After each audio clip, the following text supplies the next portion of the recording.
Now, before I get into the intro of this video, I'm going to give you a brief rundown of what you're about to watch. So I made 2 Fortnite documentaries thus far, this being the second one. And in this one, I'm going to show you the extent of the downfall of Fortnite, how we went from A to Z, okay? I'm not even A to B, A to Z. How truly this game really fell off in terms of quality.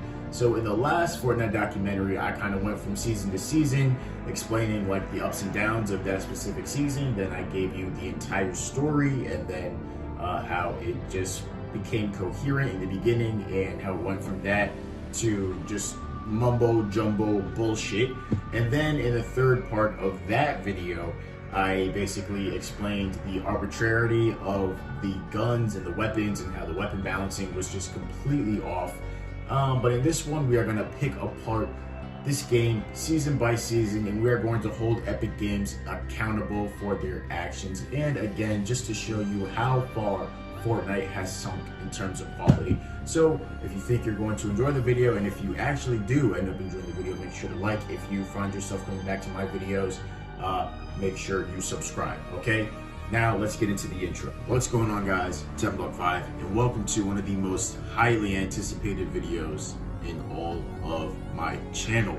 This is the Fortnite documentary 2.0. Now, I first presented it as a mini documentary, but it's we're going in.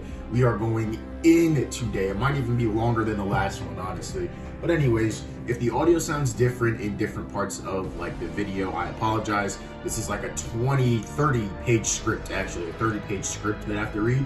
And nevertheless, it's gonna take me probably multiple days to get it all done. I mean, I could do it in one day, but you know, storage. The main issue with Fortnite nowadays is that there's simply no incentive to play it, other than a person's mood, of course.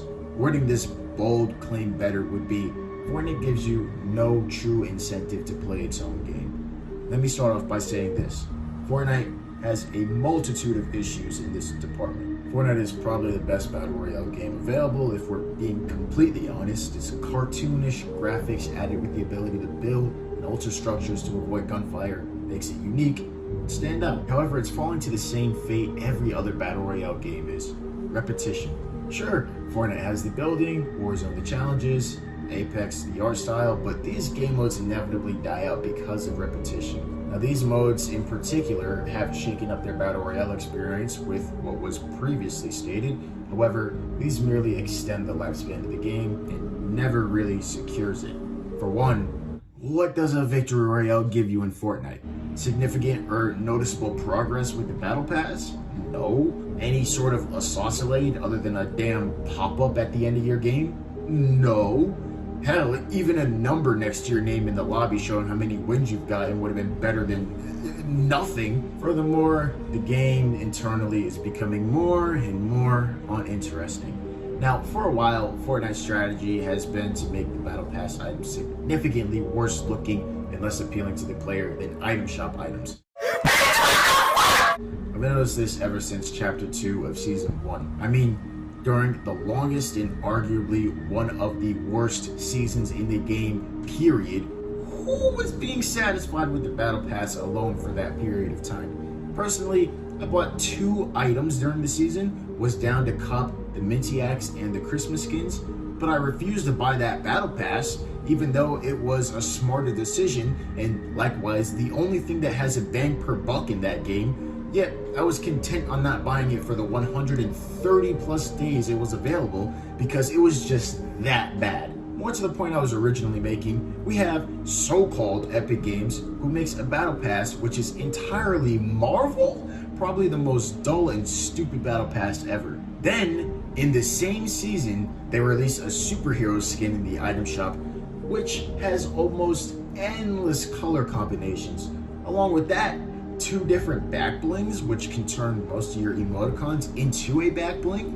Then you have the one-handed energy pickaxe, which was introduced in Season 2 of Chapter 2, where you can alter it to be pretty much any style you want. All in the item shop though. I mean, the battle passes are on a noticeable decline in terms of quality.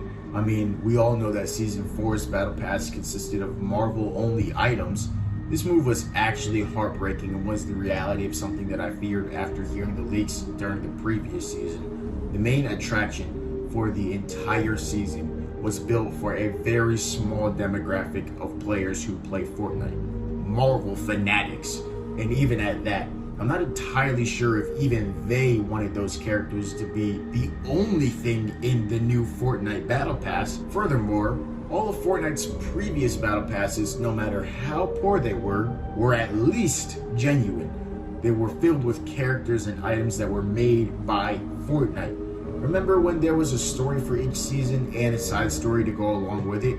Then there would be loading screens which revealed the story on a weekly basis, keeping the player engaged. Doing challenges around the map, although tedious at times, was pretty enjoyable, but we've lost those meaningful map locations and landmarks. I mean, the agency wasn't only a hot drop, it was where a story was told, a place to do challenges, and even the agency didn't have shit on the battle stars you would find across the map in Chapter 1, with the clues being in the new loading screens. Do you remember doing little tasks like finding Deadpool's pants and dropping off items at enemy mailboxes? I mean, now what do we do? I mean, I wouldn't know because I haven't bought a single battle pass since season 13. It seems as though Epic Games has lost the magic that made Fortnite in the wake of sucking off the NBA, NFL, Marvel, Ghostbusters, God of War, Halo, Space Jam, Star Wars, Rick and Morty. I mean, the list painfully continues, but I can go on. Fortnite's battle passes only hold built-in emotes, which are emotes that can only be used on certain skins. These, along with selectable styles, take up an entire tier of a given battle pass. Granted, so do emoticons, but I mean, they've been in the battle pass ever since the first one. And since the first battle pass, Fortnite has had the opportunity to make more meaningful changes to their game. They could have put a different unlockable weapon model, for example. Also, all the pickaxes with different animations are being held behind item shops or in bundles, which is pathetic to say the least. I mean, I think Season 7 was the first one that actually added a one-handed pickaxe in the Battle Pass. I'm just trying to come up with ways to innovate the Battle Pass, and this is clearly a missed opportunity. I can't think of the last time so-called Epic Games has put an emote in the Battle Pass that wasn't built in or just some stupid-ass gesture. Animated loading screens weren't expanded upon at all. I think Season 8 had the only one. Remember when they told side stories or a story, period? I mean, the user submissions were cool and all, but now what are they doing with them? Oh, just some weird-ass concept art. Oh, okay, cool. Remember when music discs were remixes of Fortnite emotes? Now it's just some random-ass themes of background music. I mean, you would have to make your own Fortnite emotes to remix them. But anyways, and the skins, oh my gosh. That's something else Fortnite taught me. After the storm of Season 4's Battle Pass, pun intended, we see one skin in Season 5's Battle Pass that was genuinely Fortnite. The fucking pancake skin. Every other skin was trying to be, or was, something that wasn't Fortnite. Season 6, we get Tomb Raider, Raven from Teen Titans Go, and Naaman Jr. all in the Battle Pass. This season, I mean, these skins are just downright brutal to look at, let alone buy. The only reason why I have it is because I got the fucking, the bundle, whatever the fuck, the Fortnite crew bullshit. Why am I so hung up on the Battle Pass, you might ask? Well, it's literally the entire point of playing for the season. It gives you something to work towards and a reward for playing the game. Thus, back to my point from the beginning, the only way Fortnite makes the player want to play Fortnite. But I mean, since that has gone down in quality, the Battle Pass, I mean, what are we left with? But like I said here in the script, this and Fortnite's map changes give the player the incentive to actually play the game aside from friends. But when these two aspects have been below subpar, to put it nicely, ever since Season 14, playing the game now feels like watching a "they will kill you" video.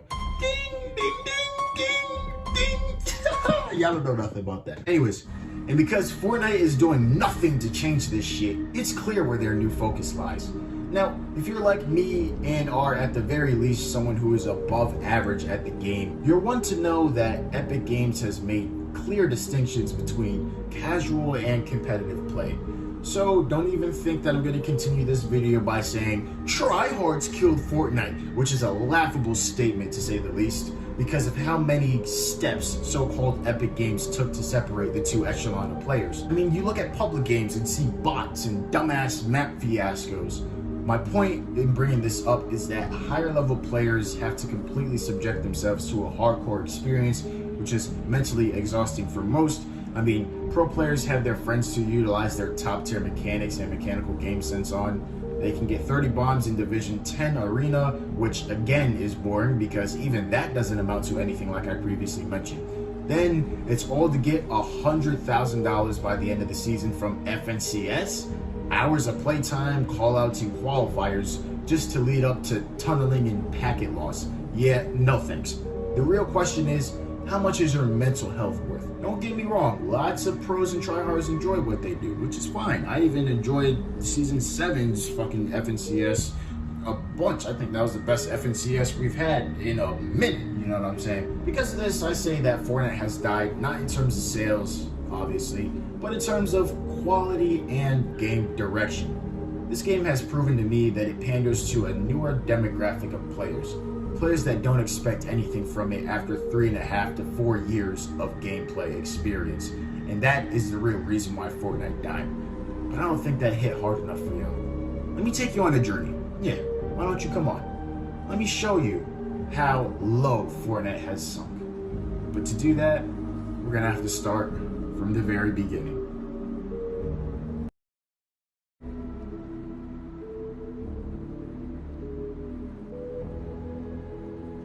Season 1 of Chapter 1. Okay, let me not even disrespect Season 1 like that, alright? It's just Season 1. We're not even in that dumbass chapter bullshit, okay? Season 1. Now, I'm not gonna cap or front. I played a maximum of 4 games this entire season.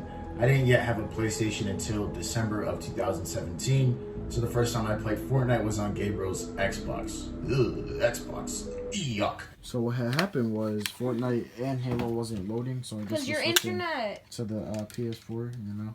It's your internet. I bet you my internet on the PS4 won't trip up. I finally got the name of the lingering video game that was subtly prevalent. Fortnite. It felt really janky and low quality though. I didn't pay this much attention, but in hindsight, the game's optimization was horrible.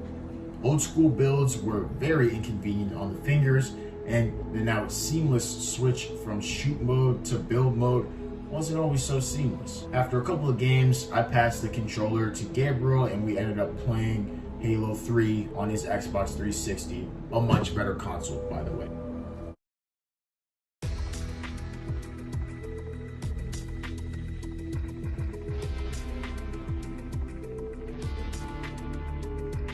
Season 2.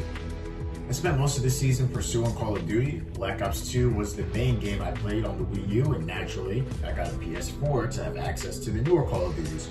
With this fact, I was going to play the newer Call of Duties, obviously. However, Fortnite was becoming bigger. My tryhard BO3 friends raged and would hop on Fortnite. With the added pressure from my school friends to get on the game, I started to play the game semi-consistently. During this season, I vowed to remain a no-skin and to take pride in it. However, looking at people using the Sparkle Specialist made me want to buy the Battle Pass. Instead, I spent my money on COD points in desperation to get the XMC in Black Ops 3. I have some fond memories of this season, but we won't get into them in this video. I remember getting my first Victory Royale and then learning how to build, albeit not very well. I was in tune with the game to an extent, but not in tune enough to know that there was a battle pass that those Sparkle Specialists was locked behind, and not in tune enough to know when the next season was coming. I found the game to be overrated and was annoyed with my friends and the media who abandoned Call of Duty. I mean, I can see why now. Cold War is so ass, and Vanguard isn't gonna be shit either. Trust me.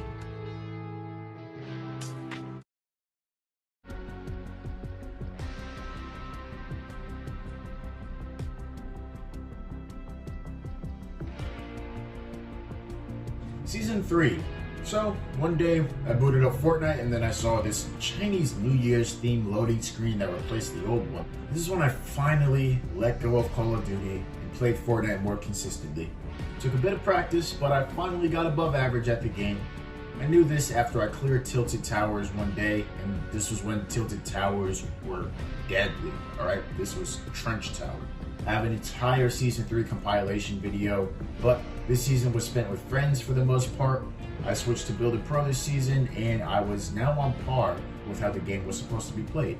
No more bandages in front of my ARs and shotguns. During this time, I started to have my critiques with the game, mainly my suspicion of it coming out on the Nintendo Switch. The hit detection, or the projectiles coming out of the fucking ARs, was one of my biggest critiques, however. Although, in hindsight, in Season 3, I do admit that the hit detection was not all there. And I remember when the 3-hour queue time kicked everyone off the game. I mean, I was so upset at that point that I made a whole ass video. Meaning, I had a passion for the game. My gosh, I had a passion for the game.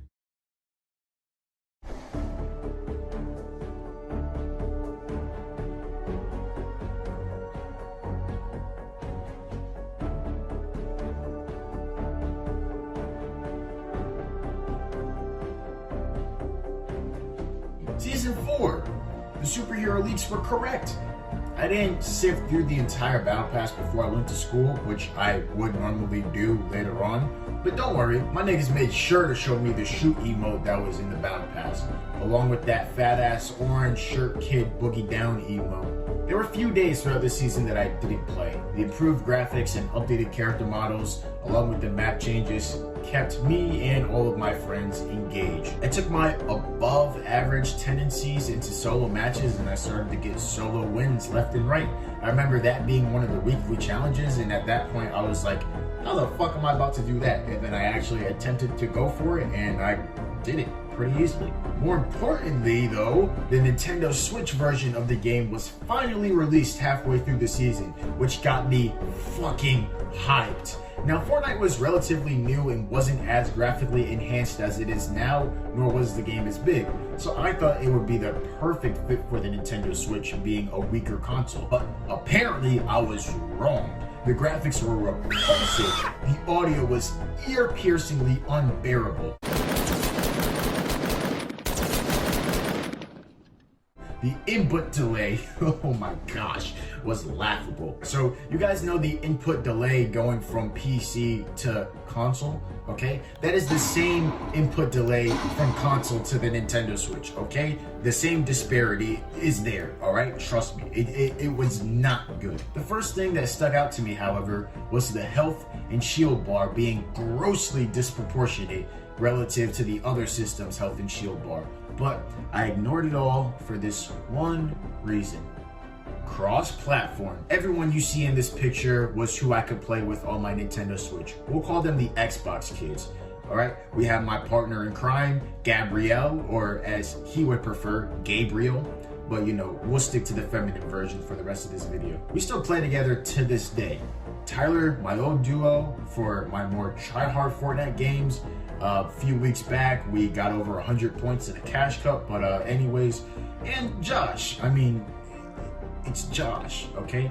In season 17, which was last season, Gabriel and I bribed Josh to re-download Fortnite just to rage a few minutes after he got on and deleted the game. He was like, oh, you guys made me re-download the game for no reason. Yeah, nigga, you trust me. When you're playing with me, you'll never know when I decide to fucking exit the desktop or just delete the game as a whole. You never know. I'm that unpredictable. Anyways, this season allowed turbo building, which really helped narrow the skill gap. What also helped narrow the skill gap was playground mode. Although it was tedious, it gave us a way to play and scrimmage against our friends. We had 1v1s, base building, and on-site shit. Man, those times were fun. Although, again, tedious, it was much better than region surfing, readying up at the same time and hoping to get in the same lobby as your friends so you can 1v1. Overall, this season was very good, being the first battle pass that I've bought. The only challenge I didn't complete was getting level 80 to get the multicolored Omega skin.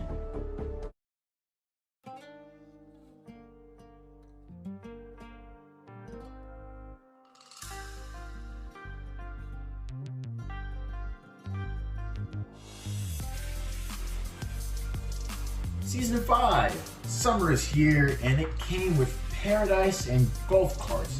My aim, building, and overall proficiency improved greatly.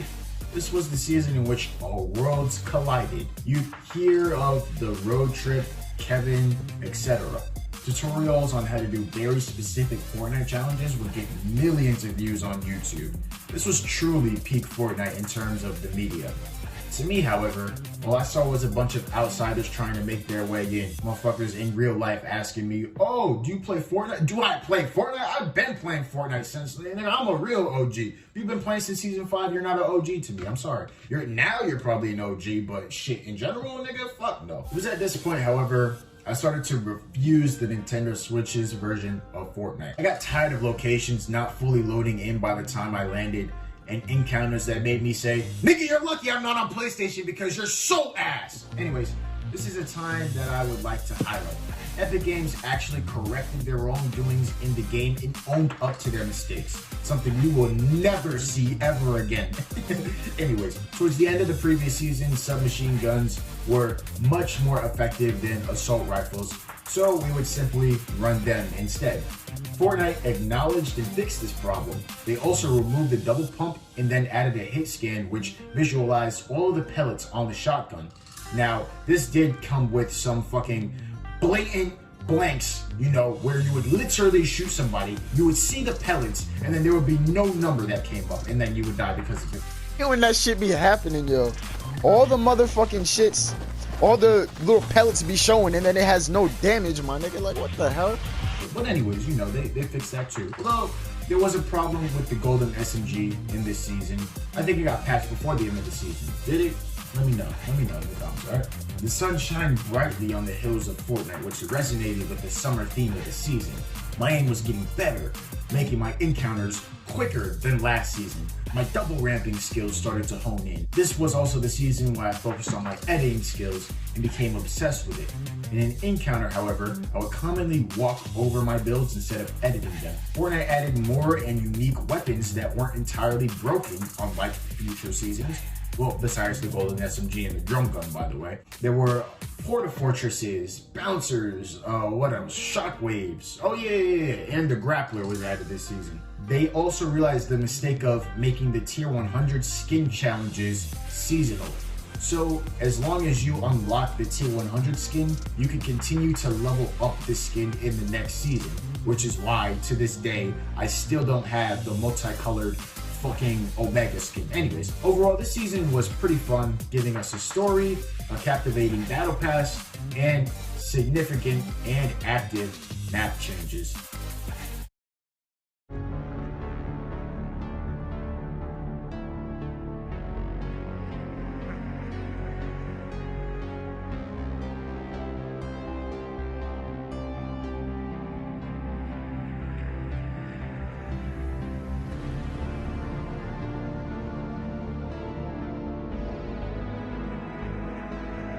Now, in the original Fortnite documentary, I called this the peak of Fortnite. The map had a slightly darker colorization to it while holding on to its cartoony graphics. This is why in the Fortnite documentary that I previously made, I said that Season 14's quote-unquote dark wasn't as good as the Season 6's quote-unquote dark. In this season, they added the Quad Crasher, the Heavy AR, and the ever so beloved Spaz shotgun. The weapon pool was fairly balanced and was pretty consistent. The battle pass was amazing. This is because Epic Games based their battle passes off of what was going on in the world. Last season, it was summer, so the battle pass and the map was summer themed. This season was Halloween, and the next would be Christmas. This did mean for the Halloween season that we would have the Fortnitemares event. Everyone was ecstatic, alright? So I'm just gonna give you guys the rundown for those of you who didn't play until Chapter 2, alright? Imagine getting an event from Chapter 1, alright? The Skull Trooper was basically Chapter 0. I mean, we're OGs, but I mean, if you're playing in October of 2017, I mean, you are truly OG. Therefore, when the Skull Trooper came back into the item shop for Fortnitemares, everybody was hyped. However, it was the fuck Nightmare Zombies which replaced your normal game mode. This was annoying as hell, but other than that, I don't think the game was in a controversial state. except for the turrets and the breast physics of Calamity. I mean, they really acted like they've never seen a pair of breasts before. I mean, come on, my nigga. As for me, I mean, the redeploy was fun to have in game. I learned how to do 90s this season. I also switched my edit button to the left D-pad button. Don't ask me how I moved my fingers that way. I mean, but it was faster than circle. That's all I do though. I learned defensive building, how to reinforce my builds. My traction was better, and I was no longer having those back and forth shotgun jumping battles that everybody used to have in the earlier seasons. I also took on edits that I previously would have used my pickaxe on. Yeah, overall I can say that this was peak Fortnite in terms of my excitement to play the game and the level of enjoyment that I had playing it. I remember me, Gabriel, and Josh, because cross-platform came for the PS4 and the Xbox. I think it was the end of season 5. This is the last day of season 5, and you're gonna rocket launch me? What the fuck are you doing here? Yeah. I mean, I remember we were just grinding for that fucking spider web umbrella. Oh my gosh, those were the times, man. What happened to those times, man? This is me, Gabriel, and Josh now. I'm doing no damage, this fucking piece of shit ass. What the? Shot through my fucking build. For what? Like, it broke my build and hit me. Holy fuck. Yeah. Guys, what am I playing?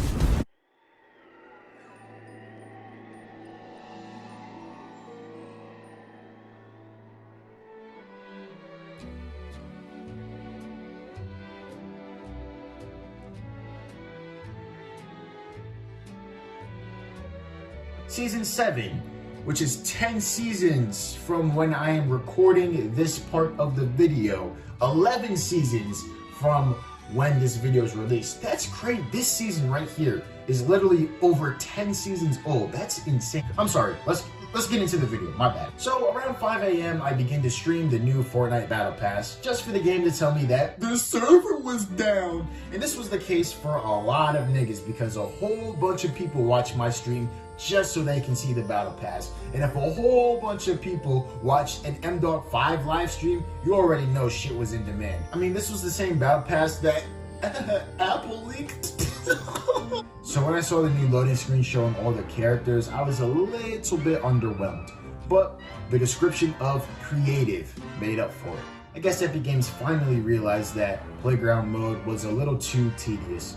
Finally, a mode where you and your friends can play together, 1v1, 2v2, free-for-all, whatever.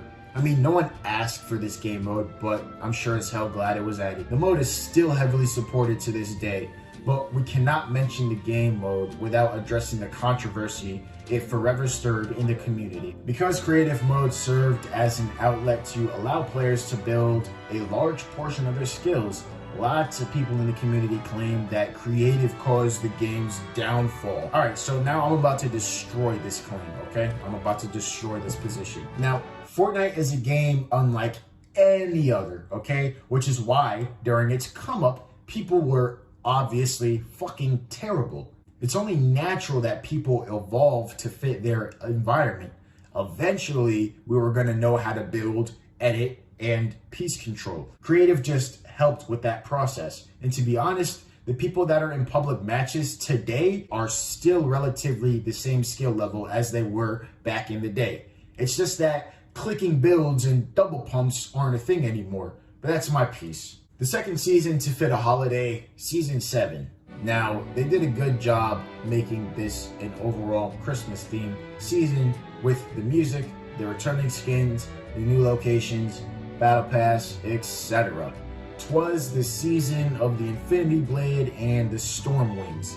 The Infinity Blade will forever haunt the competitive community, but the Storm Wings were a pretty good means of transportation in public matches. Although the Storm Wings could be shot down for it had 800 health. If one flew high enough, this would not be attainable.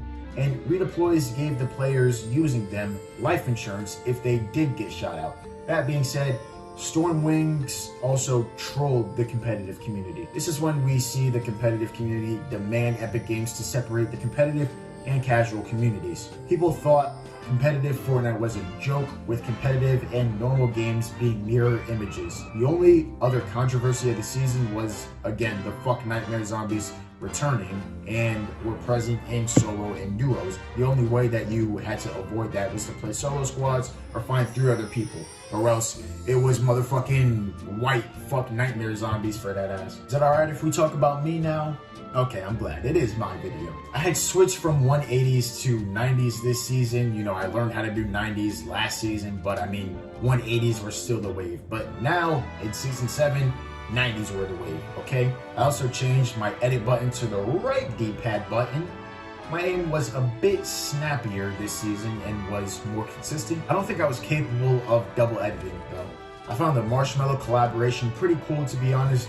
However, if you told me that this would spark the Travis Scott, the Ariana Grande, the fucking all the other celebrity events in the game, I probably would not have found it so fun. But overall, this was a good season. The loot pool was pretty good and, again, still balanced. The story messed up the gameplay a little bit with the zombies, but it was alright at the end of the day. The Battle Pass was, although at first a little underwhelming, once you unlocked all the items, it was pretty good, and it gave you items that are going to be remembered, like the fucking Ice King back bling. Oh my gosh, niggas were using that forever until black blings weren't the wave anymore. They brought Frosty Flakes, Happy Hamlet, Polar Peak in the game, which all took over the bottom left of our map. This replaced Greasy Grove.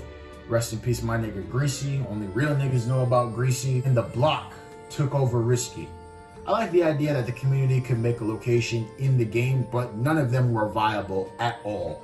Leave that shit to the developers, please. The presents fit the season. The boombox, I mean, not really. That shit needed to be taken the fuck up out the game immediately. Bottle rockets were better because they were more useless. I'm serious. But let's not forget about the infantry rifle and the drift board that took literally fucking forever to get into the game. Oh, and finally, rest in peace, the OG burst assault rifle. Y'all little niggas know nothing about the OG assault rifle. Don't even try to act like you know anything. Rest in peace, OG burst, okay?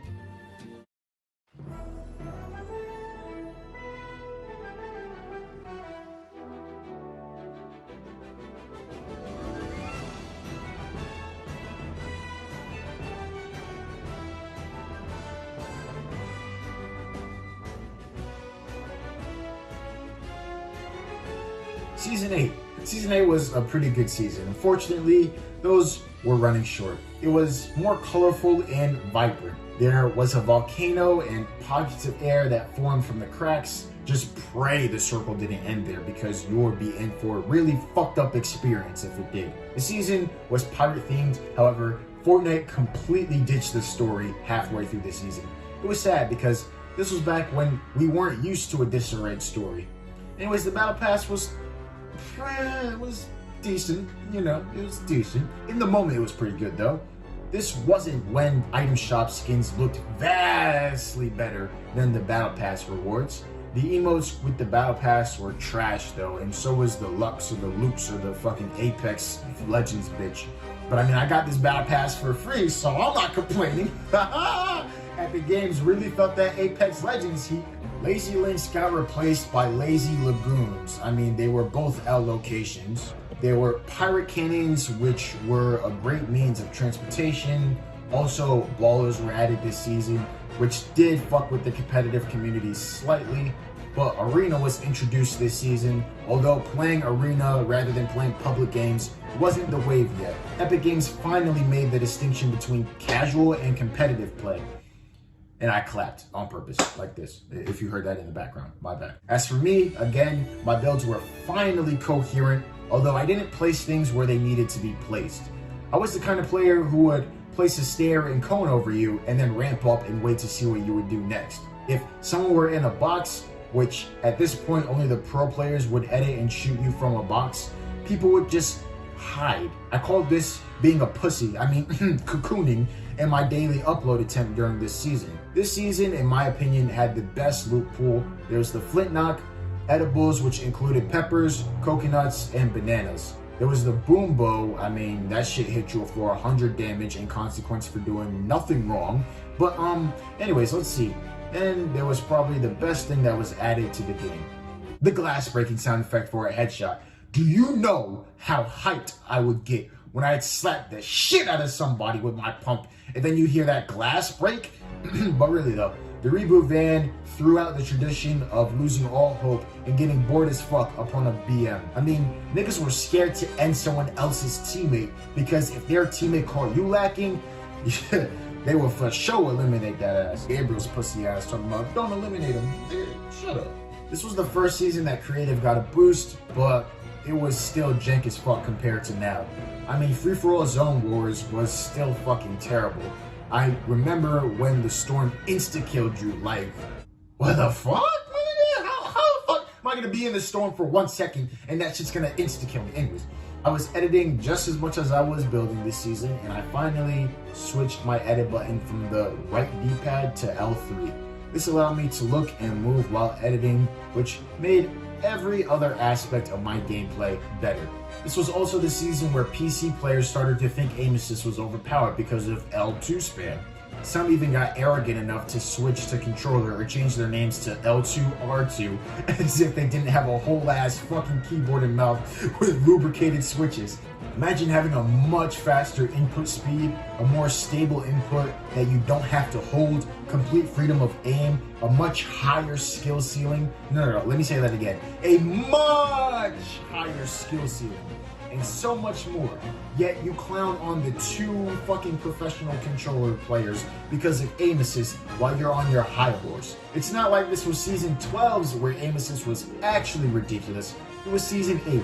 As someone who plays keyboard and mouse now, once you're over the learning curve, you have every single advantage in the game other than aim assist. But even aim assist is a frail comparison to every other advantage that keyboard and mouse players hold in the game. What people don't realize is that top tier controller players, especially at this time and even now, are anomalies.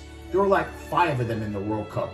It takes distorting your fingers into claw or a bunch of accessories and non-claw to even dream about reaching a certain level on controller. I just found that in this season especially, it was hypocritical of keyboard players to think controller, an input that can be easily accessible to everyone, input that was made to be easily accessible by everyone, was somehow overpowered because of L2 spam.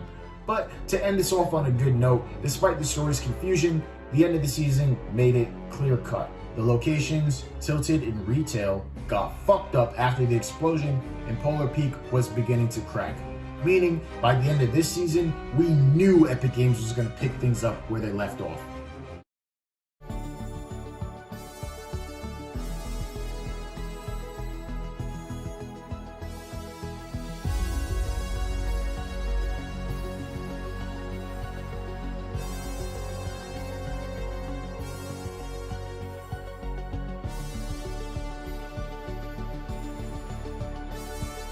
Season 9, the final good season of the game. Let's clap it up for Season 9, everybody. The last good season of Fortnite.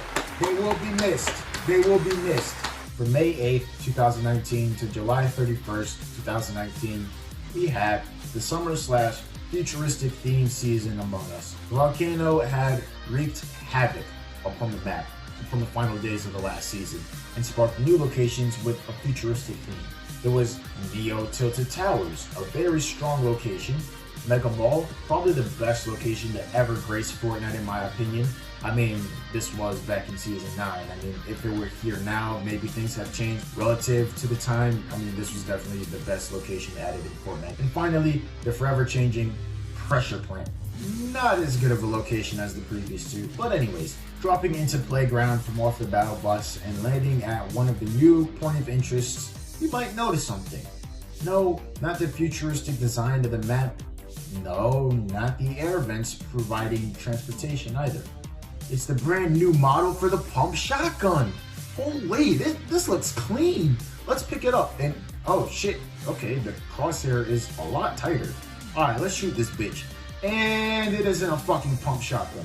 This season introduced the combat shotgun. And for the first half of the season, it completely replaced the pump. Now, it took a little bit of time to get used to, and although we missed the pump, Eventually, we were on board for the combat. For exchange for more precise aim, we got more range and more damage output. Now, to be on the receiving end of the gold combat was daunting. However, the other variants were fairly balanced, and if you died to one, you could nod your head and you would be a little understanding. But furthermore, we had the new tactical assault rifle, the burst SMG, and the chug splashes. We also got the purple and gold versions of the TAC, and the shitty ass drum shotgun was back. New loot pool made everyone's mechanics more linear and precise looking. I think that Season 9 was the turning point for how mechanics and gameplay looks. Pros in Season 8 look like a top version of Season 3 and 4 and 5's gameplay, but pro mechanics today look like an evolution from Season 9's and acceptable high-level gameplay. Basically, if someone today had pro-level Season 9 mechanics, they could probably hang in Champions League. Granted, when we saw pros surviving in the Scallywag Cup in Season 8, everything looked clutch and impressive, but still adolescent in the long-term side of things. Let's say that Season 9's gameplay aged pretty well. For me, well, I used to, but no longer have the clip, but on the first day of the season, my editing became pretty proficient. I even hit the 6-tile edit at a fast speed. My building was alright, but for the life of me, I could not do the retakes face sway taught Tifu that I can just do with my eyes closed right now. Anyways, I rocked high sense this season because of the linear nature of the game and my control freaks.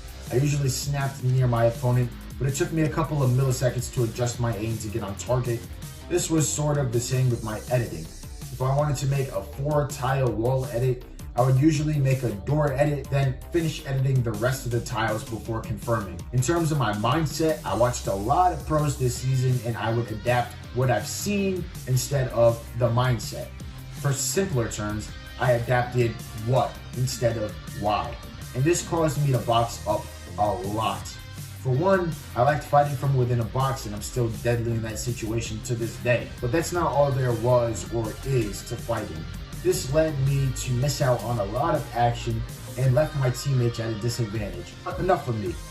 The battle pass was decent, it could have been a lot stronger, but it gave us some legendary soundtracks which make the season nostalgic along with the events of it.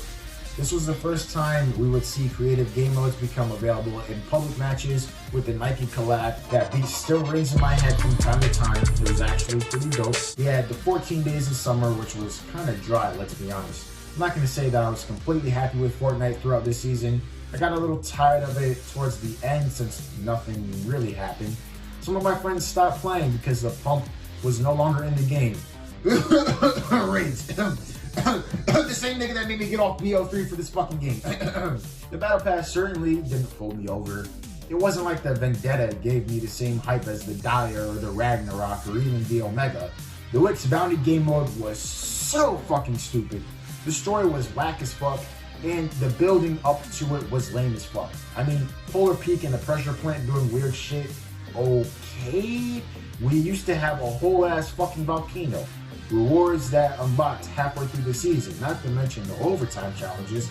Now, during this time, Epic Games knew that a battle pass alone wouldn't hold players over the entire season. I mean, fort bites were seriously a pain to get through, but it gave me my backup main skin, so I guess it was alright in the long run. But the additional activities that were added this season weren't all that great. It was the fort bites, John Wick, Nike, 14 Days of Summer, and Fortnite's birthday. Oh yeah, that stupid ass fucking Monster versus fucking Team Mecha Leader event. That shit was stupid as hell. There's one thing that made this season memorable. The Fortnite World Cup. The biggest event in Fortnite history, which gave exposure to some of your favorite players to this day. A lot of players unfortunately stopped playing after this. I remember seeing players like 5skill and Herma getting up in World Cup qualifiers. I think they got like 15th place or some shit. And now they aren't even pro players or playing Fortnite anymore. They're like fucking ass now. But anyways, this concludes the final solid season in the game.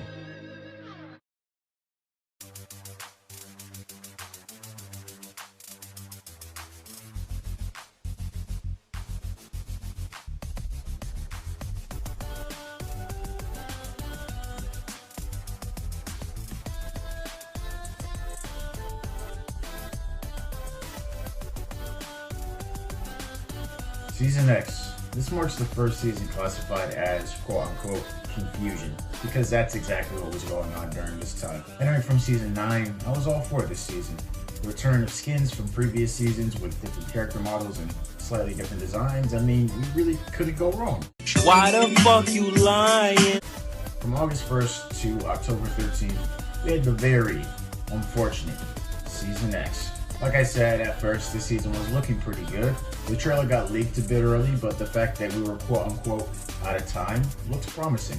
This meant that we got tributes to our favorite old locations, skins, and items. We got Tilted Town, L, Pandora, L, Moisty Palms, L, Greasy Grove, L, Gotham City, W, and Starry Suburbs, the only named location I've never been to. It was the Brute. Oh my god, I don't even want to talk about that. That's PTSD right there. There was the Anti-Gravity Zone in Loot Lake, Meteor, and Dusty Depot. I mean, in Season 3, I learned quick never to land there, but these new goofies found out the hard way not to go there. So everything I just named came into the game at different times, so it was like, what the fuck was going on here? Now, if so-called Epic Games simply put the locations back into the game as they normally were, it would have been a different story, but they didn't.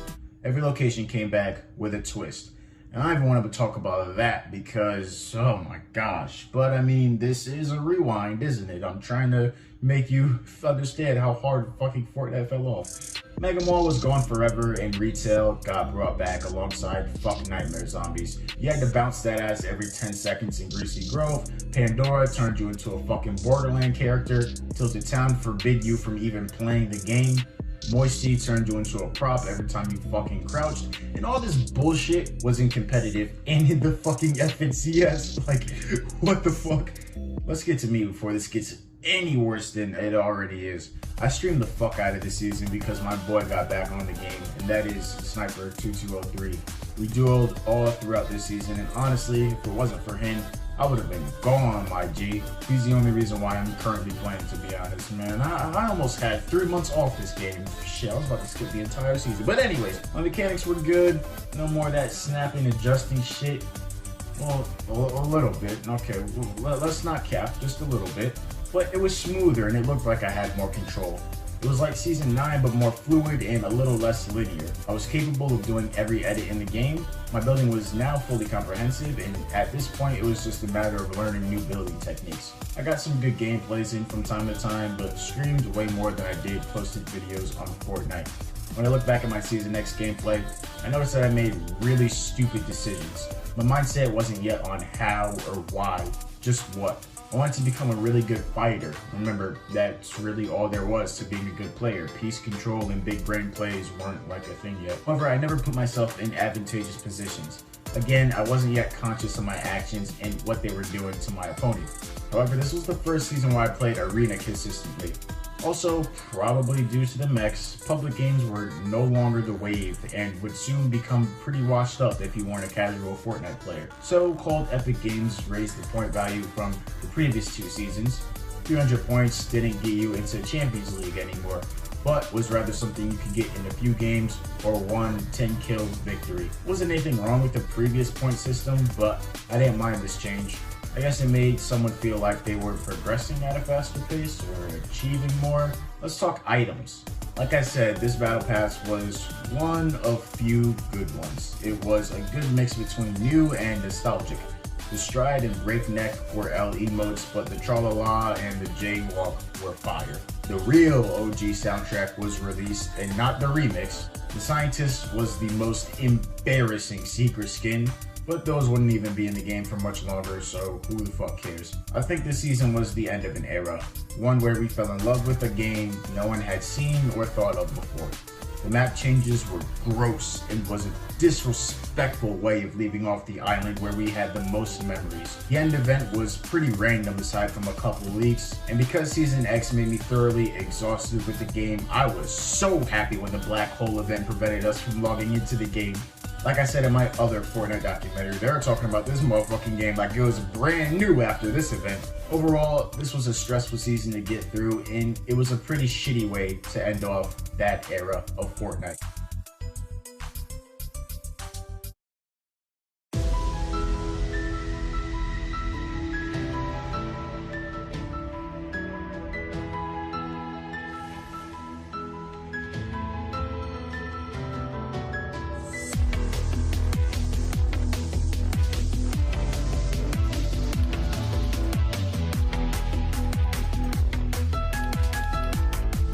Chapter 2, Season 1. Now this season, oh my gosh, this season was an absolute fucking disgrace. Dare I say it was the worst season in all of Fortnite thus far, because even now, Fortnite continues to amaze me.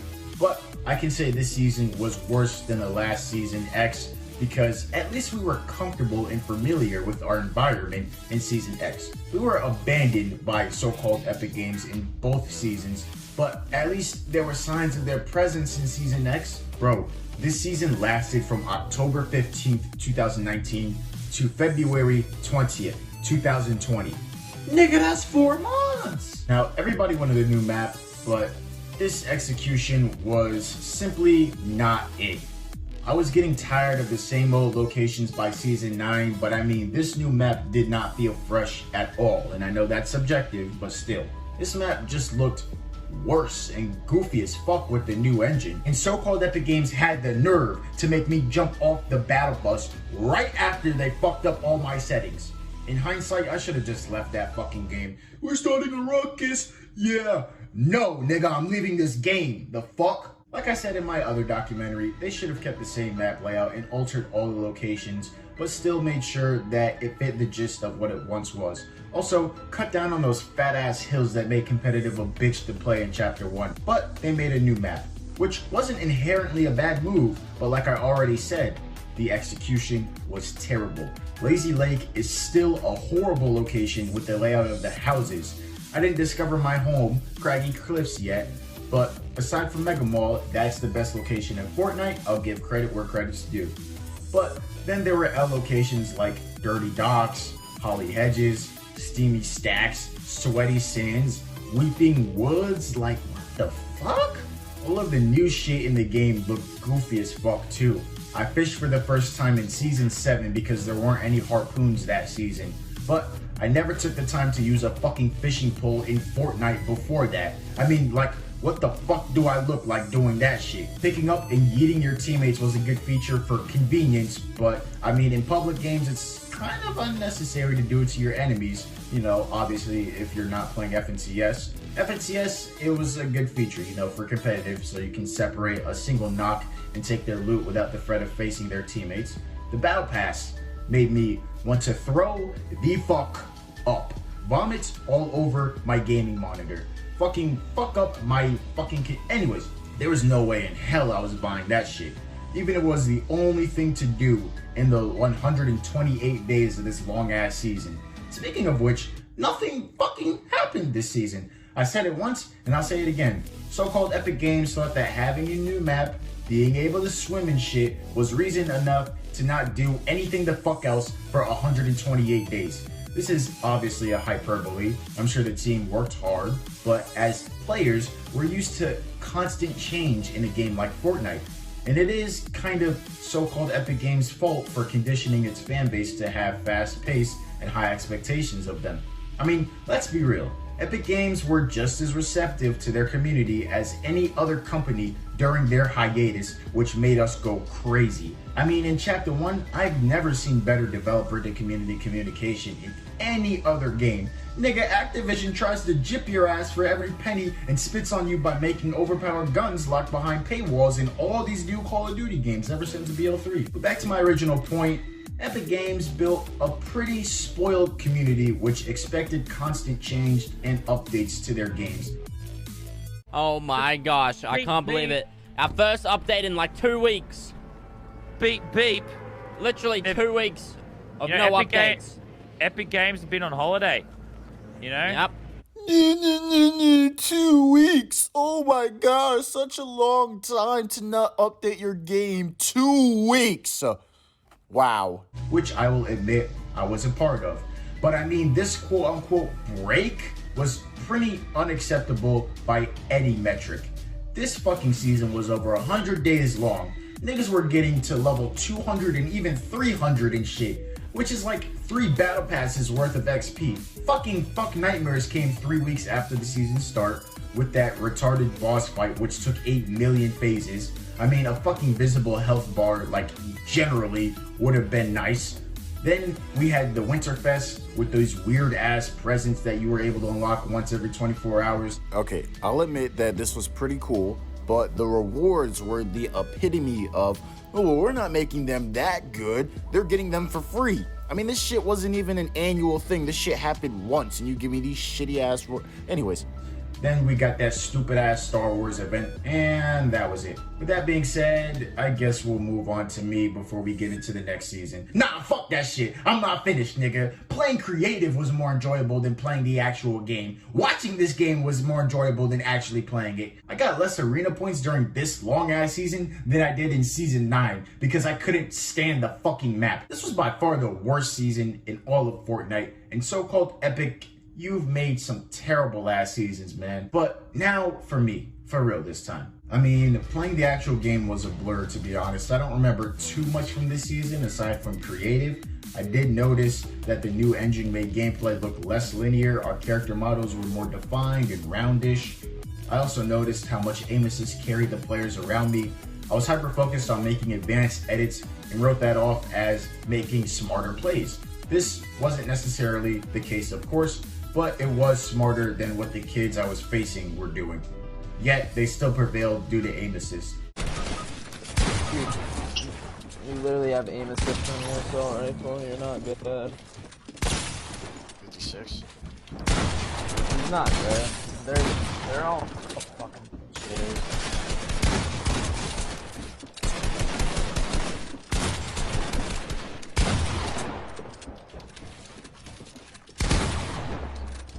I love it. Where's your aim? This only made me more frustrated with the game and caused me to play others for the majority of this season.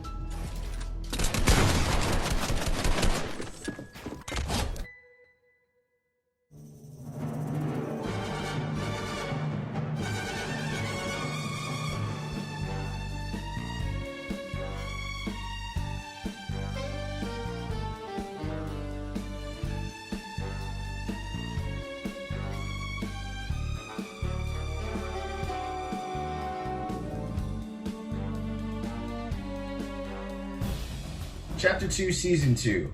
Due to the events of the previous 2 seasons, I was less than amused when I saw the Season 2 trailer for this chapter. If I had known the season would be 17 weeks long, aka almost 2 seasons long, I would have been even more unamused. This was the second longest season to ever grace Fortnite. This, Season 15 and Season 11, is the reason why we're still on Chapter 2, if we're being completely honest. But to Epic Games' credit, this season took on a new theme. Ghost versus Shadow. These were 2 ops who had several locations in the new Fortnite map. There were 5 of these new locations on the map, 2 of them Shadow, 3 of them Ghost. Now, the gimmick was that these locations were spy bases for the different teams, and entering them would trigger a response from the agents inside. There were henchmen and bosses to that henchman. If you were able to survive infiltrating the base's henchmen and end up taking down the location's boss, they would drop a relatively overpowered weapon or utility and their location's key card to their vault. The location's vault housed multiple chests, faction chests, supply drops, and an escape porta potty. They didn't necessarily give you better loot, just more loot. I actually fucked with this concept of gameplay. It was still genuinely Fortnite, and it shook up the same old drop in the island, loot, shoot, build, die meta. But let's critique the bosses and their respective locations. Obviously, we have to go over Midas and the Agency first. The Agency was a large ghost location in the middle of the map, making it the most crowded and annoying location. The layout was decent, but I don't think it was built to handle the amount of players it housed. Although it was big enough, I'm saying the layout wasn't good enough for the amount of players it housed, okay? There's a difference. There was a main section, which was an open space hindered by security and a big ass fucking statue in the middle. Above were stairways on either side where players could climb and shoot you from. I think these were 3 stories in total. There were conference rooms to the sides and the main area which led into bathrooms and even an underground section. Going here wasn't the best experience overall though. Midas was the leader of this location and carried a mythic drum gun. That shit was so fucking overpowered. Next is the Shark. It's a prison island in the corner of the map. Since this was surrounded by water, I got Alcatraz vibes from this place. The layout was pretty stupid and left you wide open to AR shots. Also, pushing somebody in this location was weird and risky as fuck because of Sky and the other henchmen. Anyways, Sky dropped a broken ass Scar and an infinite grappler.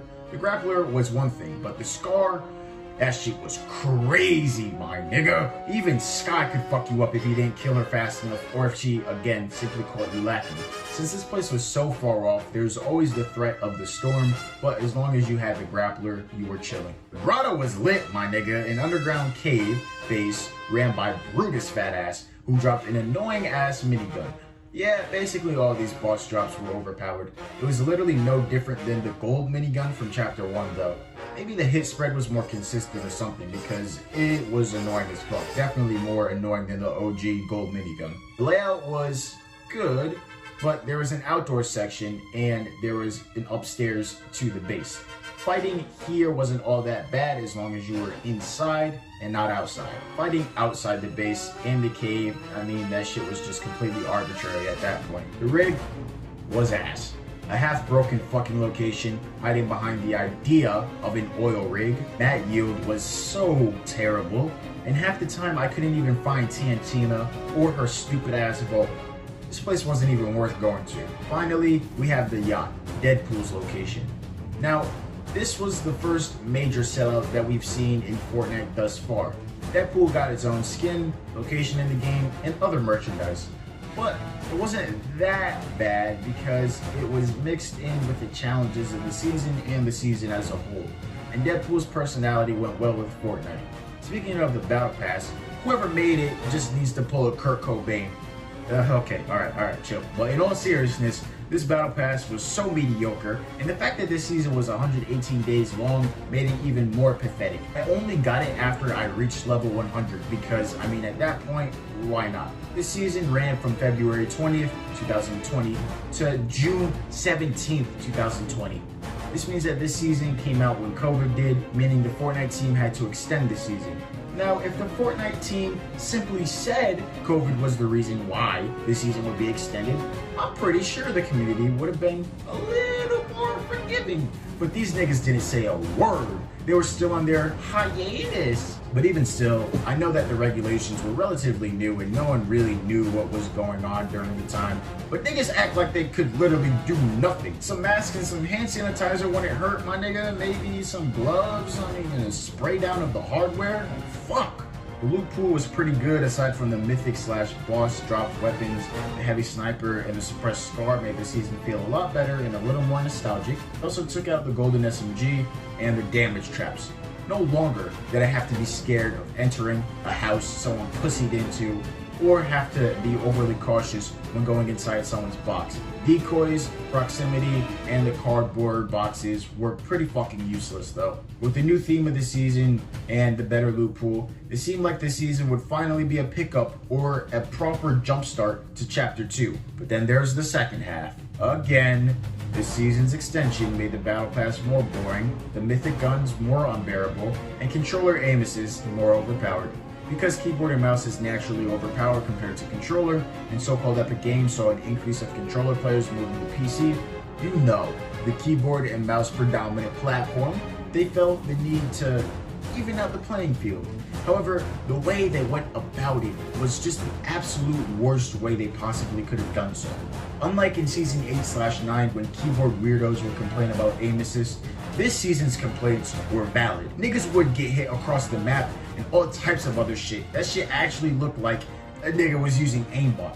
And all it took was a controller player to hold down an AR or an SMG and it will be wraps. Now let's get one thing straight. In any other game, keyboard and mouse allows for slightly better optimization. On Call of Duty, those kids look like they have aimbot, but at the end of the day, controller can still hang. However, in Fortnite, this is not the case. Keyboard always outclass controller due to the performance-heavy nature of the game. Good controller players are still anomalies, having to literally distort their fingers to play claw to unlock the maximum potential. Aim assist is completely necessary, but to the extent of Season 12's, that shit was just ridiculous. Keyboard players and even other controller players had every right to get upset because it was the next closest thing to aimbot. And did you think so-called Epic Games fixed it before June 18th, 2020? Fuck no, nigga. You can say this is pretty skillful, right? Right? But no. Watch this fight right here. Who, like, how? There are no, and then the kid who I was fighting can fucking pick me off because I am fucking 1 HP. Like, there are no keyboard players on console. And if they are, they're in PC lobbies. Like, Epic, you can relax. Alright, we can end this season off with my progress. Halfway through the season, my mic broke and I switched to no aim assist.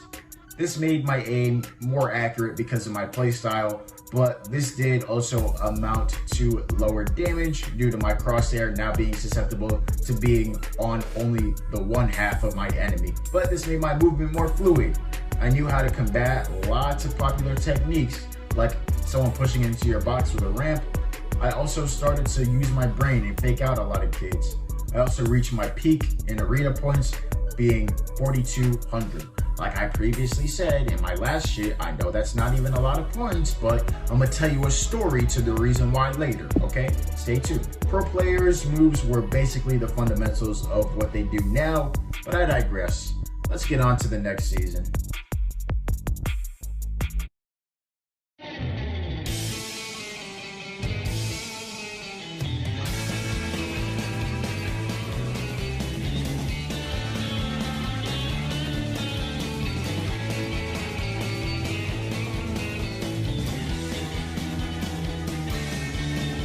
Chapter 2, Season 3. Looks like I wasn't the only one who couldn't wait for Fortnite to get their shit together, because this entire season was based in response to the heat so-called Epic Games was getting. They flooded the entire map with water, and maybe half the locations were on rafts or were unaffected. We wouldn't see the other half until the water was drained several weeks down the line. Fortnite kept the spy base theme, but lowered the number down to 3 instead of 5. Replacing the agency was the Authority, the shadow version of the agency. The Authority was a bit more spacious and actually was a good location if you knew how and where to land. This wasn't necessarily the case for the agency, however, so we'll consider it an upgrade. There was the Flotilla, which housed Ocean, who you could never fucking find. Finally, we have Catty Corners, the worst non-Season X location thus far. I prefer the flying fucking saucers having a field day with my asshole than playing the Season 3 version of this. Why was it so bad, you ask? Well, thanks for asking, even though you didn't. The layout of Catty is a perfect combination between not giving you enough space to fight and not giving you enough space, period. Nigga, Catty is the worst location in terms of layout, period. If you're inside, you barely have any loot yield and are in pure confinement. If you're outside of the main building, you are left completely in the open with pretty much no loot yield. I hope you're ready for a quarter of the lobby to fucking land alongside you too, along with a henchman taking up every square meter of the fucking location. Oh, Gabriel said that. My bad, I can't steal jokes. And all for what? A mythic shotgun and a fucking shockwave launcher? It's definitely the shockwave launcher, because I know damn well nobody with all of their brain intact was risking it all just for a fucking charged shotgun. Speaking of the mythic loot, each boss drops 2 mythic items this time, one being a weapon, the other a utility. Obviously, we just went over Kit and Catty Corners. There was the shockwave launcher, which was fire, and it was actually really fun to use. The mythic charged shotgun, I mean, it's a charged shotgun with a higher damage output. In that case, I'll be sticking with my tack. Thank you very much, bitch. Ocean dropped the mythic burst assault rifle, which was low-key overpowered, but not so overpowered. Definitely weaker than Sky's AR. Then she drops the mythic chug jug, which is a chug jug with a bandage bazooka effect that allows you to reuse it after a certain duration. Then you have Jules with Jules drum gun, which base weapons were stronger than that shit, so I really didn't mind it. Then she dropped a grappler. It was another infinite grappler, but this time you were forced into a glider redeploy, so it wasn't as overpowered as Sky's grappler. Like I said, Fraudulent Games was feeling that #RIP Fortnite pressure, so they actually made a decent battle pass this time around. However, I did catch somebody that had absolutely no fucking business being there. Let's see which one of you niggas I'm talking about. Scuba Jonesy. Yeah, It's definitely not Aquaman. It's definitely Scuba Jonesy and not Aquaman. Like, nigga, what the fuck are you doing in my battle pass? What the fuck are you doing here? I invited Aquaman. He said yes. So I said, can you wear a shirt? He said, no. For real though, my problem with this kind of shit is that Aquaman has no personality for Fortnite, and he's contributed nothing to the story or the Fortnite universe, period.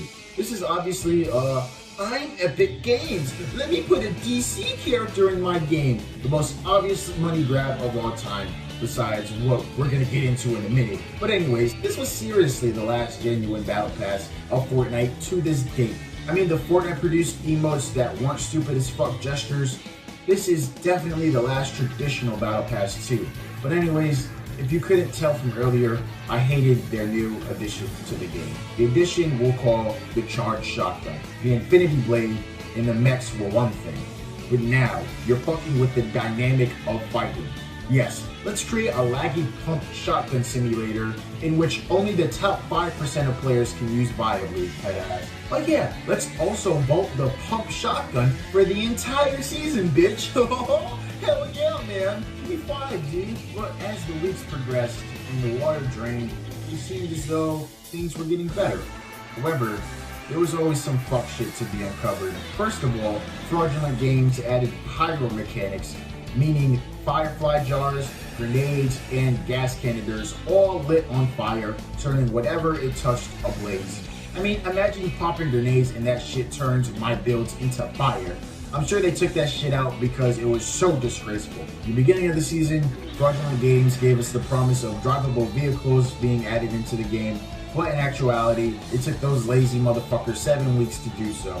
I know developers work harder than we think, but my nigga, I saw those whips being pushed in the trailer. How the fuck does it take you 7 weeks to implement that in the game? And if it actually took you 7 weeks of hard labor, why the fuck is that shit in the trailer of the fucking season before the season even comes out?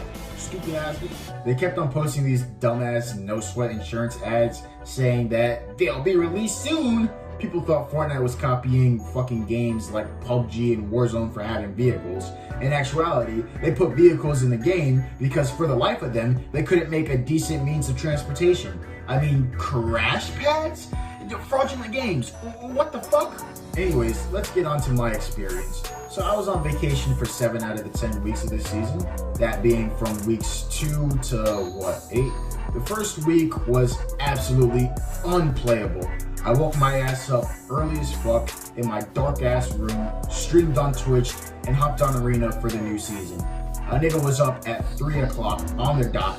PC players got the update early at 1, but I was waiting in a pitch ass black room with nothing but the light of my monitor for this update to go live.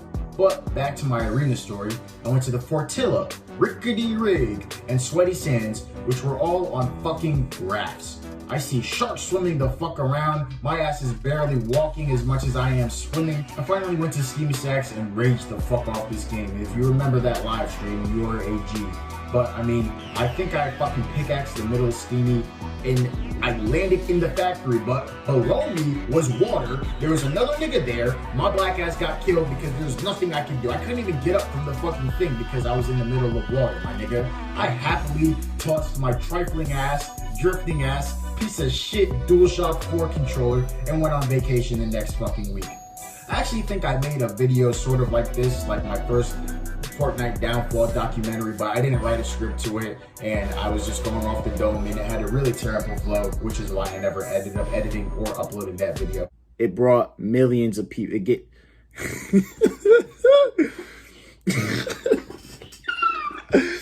Oh my gosh. But anyways, I gave my little cousin my account to play on, and he got max level in the battle pass for me, also while getting max level on his Xbox account. Well, I mean, this, you know, you could call me a pimp. Actually, don't call me that. That's my little cousin, my nigga, chill out. But, you know, in exchange, you know, I taught him how to get better, you know? I mean, your boy had the time of his life a little before this time last year, man. I mean, that was probably the best location I motherfucking went on. I thought it had been enough time and hop back on the game on the 8th week mark. During that time, I should mention that I watched a lot of Fortnite competitive, mainly Jamside, Teus, Bravado, and Mongrel, Mitro, and Fremont. I thought about what made them so good and separated them from the average Division 10 tryhard. Because of this, I started to make more thoughtful decisions in my gameplay. I even participated in Cash Cups. I mean, my first Cash Cup was in Season 12, but I participated in Cash Cups on my own in this season and won my first one. I got second fucking place back in Season 12. Like, that shit was ridiculous. I think all I had to do was switch to my SMG and shoot the nigga, but my black ass didn't even do that. Now, half the time I was fighting controller drift, but nonetheless, I did get better during this season. The game gave me more of a thicker point of view in feeling as the last season felt more slick. However, my aim got a lot better since I was still rocking no aim assist. This made everything count since I was primarily using tacs as my shotguns instead of the charge. My edits were quick, my builds were good, my offense could have been stronger, but I finally pushed into defense at the correct time, unlike in Season 9 and X. I could honestly look back at this season's gameplay and say that I was a strong player. One thing before we get into the next season, say good fucking bye, okay? Everybody say goodbye to a lot of Fortnite's integrity. Actually, just say goodbye to Fortnite's integrity, period. Because beyond this point right here, there is none of it left, all right?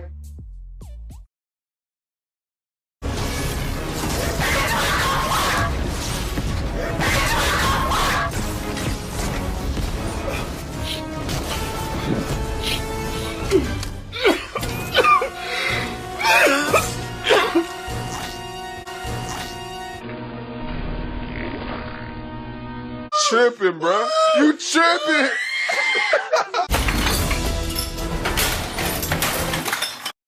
Here we are entering Chapter 2, Season 4.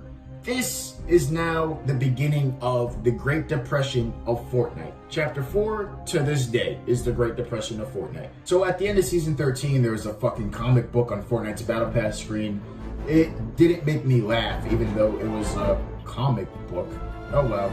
I read something about Thor coming onto Fortnite's island and saying something about Galactus that he most definitely would not say to Galactus's face, because we all know Galactus would have turned Thor's ass into motherfucking molecules, nigga. Anyways, I expected Thor to be the next dickhead invading my battle pass at worst. But when I booted up the fucking application and saw all of these niggas standing next to each other, I was seriously contemplating making a trip to 620 Crossroads Boulevard. This was probably the biggest scandal I have ever seen in video game history. Imagine making your own game that is so unique that it drew hundreds of millions of players. Thousands of people's lives changed due to the money and exposure that Fortnite has provided for them. Then, in your next update, you replace all of the elements of your game with aspects from another franchise. 3 years of looking forward to the next Battle Pass, full of characters and cool unlockables that I've never seen before. Then you slap me in the left cheek by putting Marvel characters in the Battle Pass. The very thing that is supposed to be my incentive to play for the duration of that season. What if someone doesn't like Marvel superheroes? Then what? But honestly, it's not even about liking or disliking Marvel. It's more so the fact that none of that shit even belongs in the Battle Pass in the first place. You want to make an LTM where niggas turn into Marvel characters and have abilities? Fine, bitch. You want to have characters unlockable through challenges? Fine. That's actually would have been better than what the fuck we got. But at least give me original fucking Battle Pass content. Oh, no emotes either? No. Gestures that unlock a different outfit style is not an emote. That shit is not qualifying for an emote. This was by far the shittiest thing to do to a loyal fan base. It was low-key selfish. Because at the end of the day, we all know who wanted this shit in the game and made the executive decision. Donald Ketchup. Yeah, let me put this in the game because I like Marvel superheroes. Headass. Already off to a horrible start with the Battle Pass. I mean, disgrace. They brought back the pump. So already the loot pool is better. They brought back the bouncer, boogie bomb, LMG, quarter fort. Shit, this season might actually be fun despite the Battle Pass. or so I thought it would be. Now, this season's critique is going to be more subjective than objective, in terms of my overview, because aside from the Marvel abilities and Stark Industries, the season wasn't all that bad. Unfortunately, I can't say the same for my experience. But first, let's get into Stark Industries, alright? Stark Industries was real life, the worst high traffic location other than Caddy Corners. This was now the only location in the game which held 100% spawn chest rate, and there were basically 2 chests which put you at a severe advantage. However, to get those chests, you must make an extremely precise drop from the several angles in which the battle pass could potentially travel in. In Arena, the likelihood of people knowing where those 2 chests were high, so it made an extreme competition to get to those chests in the first place. Everywhere else was pretty bad and put you at a disadvantage when going up against kids who acquired the chests. Landing elsewhere also inevitably led into big-ass, wide-open areas, which the loot yield from simply farming would not be enough to cover your ass without a car. And if you've watched competitive this season, you know how much Stark Industry niggas love to spray cars. The rest of Stark Industries took up a 5th of the fucking map too. It felt like a fat person sitting down on the same chair that you were already sitting in. But before that, there was Doom's Domain, which was Pleasant Park turned fake-ass henchman location. It brought back the vault in the soccer field. You couldn't open doors without pressing a button on the side of it or without a henchman's face, so have fun physically breaking the house's walls and roofs. All for what? A nerfed combat shotgun and subpar loot? Yeah, no thanks. So like I said, the season wasn't so bad. Fuck Nightmare Zombies came back though, and was trash at best. This shit really looked like Warzone's Halloween shit, but I digress. This season was what made me lose my desire to play the game. The same desire that I felt back in Chapter 1. Although Fortnite had wronged me severely in the past, I still felt as though it was the game to play. From this point forward, I can only recognize it as a huge fucking disgrace. I played Arena and peaked around 2,800 points. Given what I went through in Season 3, I thought one more game session would be my entry into 3,000 points. I was sadly mistaken, however.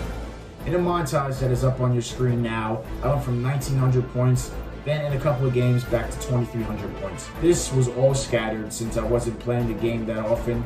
I came to the realization that early game Fortnite was insanely arbitrary and in a terrible state. If you aren't a pro player, you'll need at least 2 to 3 minutes to yourself looting to avoid this randomness. If not, you'll probably end up like me and bounce between points, getting stuck in a perpetual state of gaining your bus fare back and then going under a few games later. Oh no, that's just me? You guys don't have that problem? Shit, okay, well damn. I think this could be fixed if we spawned in with a little bit of loot, sort of like Team Rumble. Seriously though, I know people won't really go for it, but it lessens the inconsistency in gameplay until someone can get their hands on a weapon and some more mats. No need to pickaxe the kids in Stark that stole your chest, or you're out in the middle and you need more builds. No problem, you spawned in with some.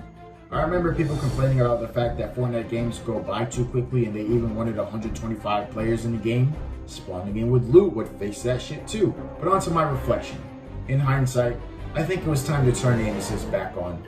Sure, my mechanics were faster, more controlled, and more impressive overall, but I could have saved my ass in a lot of situations if I were playing on an even playing field with everybody else. Going more in depth though, the new controller gave me a different feel for the game. Going through my third treesh-ass, thought-ass DualShock 4 controller drove me into buying a mechanical Xbox-style controller for the PlayStation 4 and PC. Mine was good for the settings I was using. It gave me that slick feel from Season 2, but cranked up a bit. That being said, you could sort of see every movement of my joystick, just how you would see every keyboard and mouse player's mouse movement if they had their hands off their keyboard. I would notice when editing that I was going through an exaggerated motion, but would confirm my edit at the right time, and due to the no aim assist, I was more likely to hit shots where not all the pellets were detected. AR aiming was basically non-existent. These factors were traded in for my more sleek movement, faster editing, and aiming. Overall, aside from the superheroes, this season wasn't terrible. So you mean the season wasn't terrible? all jokes aside, it wasn't too horrible. I just had a horrible time playing it. It was literally last season where I was winning Cash Cup games and destroying kids, even with my controller being a defiant little hoe. Now with a new controller, better mechanics, and a better in-game loot pool, I was doing worse somehow. No wonder why I was driven away from Fortnite this season.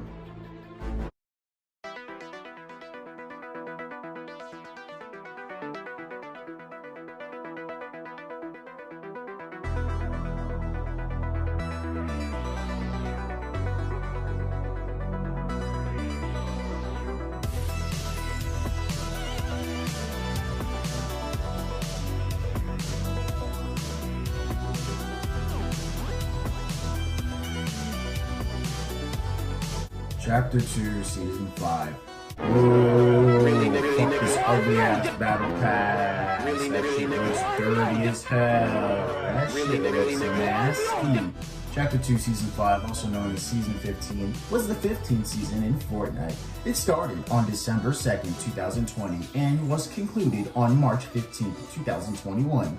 This means that the Fortnite community had to endure this season for a total of 103 days. However, Season 4 thought I wouldn't get on that ass, amounting for a total of 96 days. So far, this fucking chapter has been, let's see, 515 days? To put this in perspective, Chapter 1 lasted for 747 days and was a total of 10 seasons, including a preseason. But here we are in Chapter 2, 515 days in, and we have only gotten through half the fucking chapter.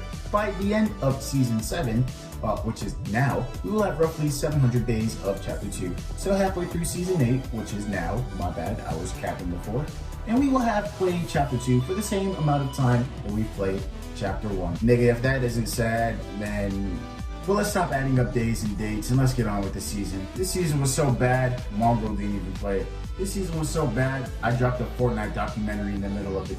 This season was so bad, Clicks cussed out Donald Ketchup. This season was so bad, alright, let me stop. This season wasn't bad, it kind of was, but it wasn't bad. It was just boring. On top of that, everyone got an inside look at the direction so-called Epic Games was heading. With this being the subsequent season of the one where the entire battle pass were Marvel characters, it was kind of obvious that Fortnite was officially lost. Donald Ketchup and a few other chief executive officers created a dumbass story and used it as a scapegoat to bring in their favorite TV show, movie, and other video game characters to Fortnite. We saw the likes or dislikes of Kratos, Master Chief, Daredevil, the Predator, Snake Eyes, Green Arrow, Andy May, Ant-Man, the Alien, the Mandalorian, the Terminator, Chun-Li, Ryu, and The Walking Dead. And I'm sure the list goes on, but that's just what I remember off the top of my head. It truly reminds me of the ship of Theseus. For those of you who aren't aware, the ship of Theseus is a thought experiment. Basically, whether or not an object where all of its components were replaced with components from another thing is the original object, still the same object. Nigga, what? What, y'all niggas are confused?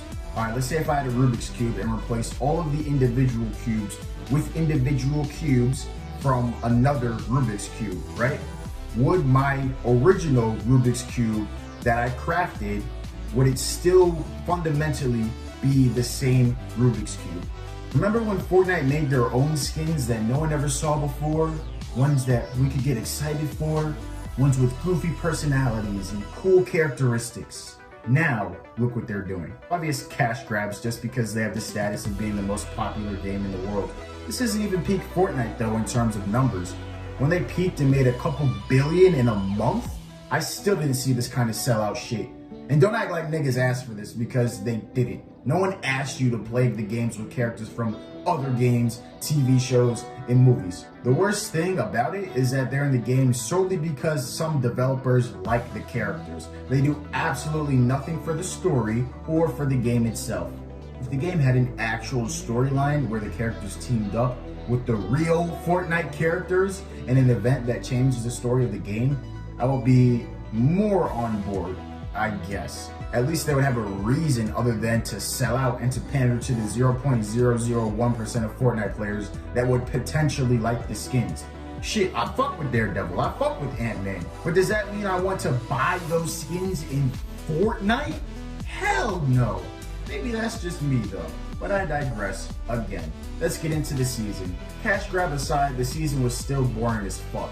It was obvious that Epic's game plan was to update the map a little bit, leave it like that, neglect Battle Royale, and get as many third-party skins in the game as possible to maximize our influence.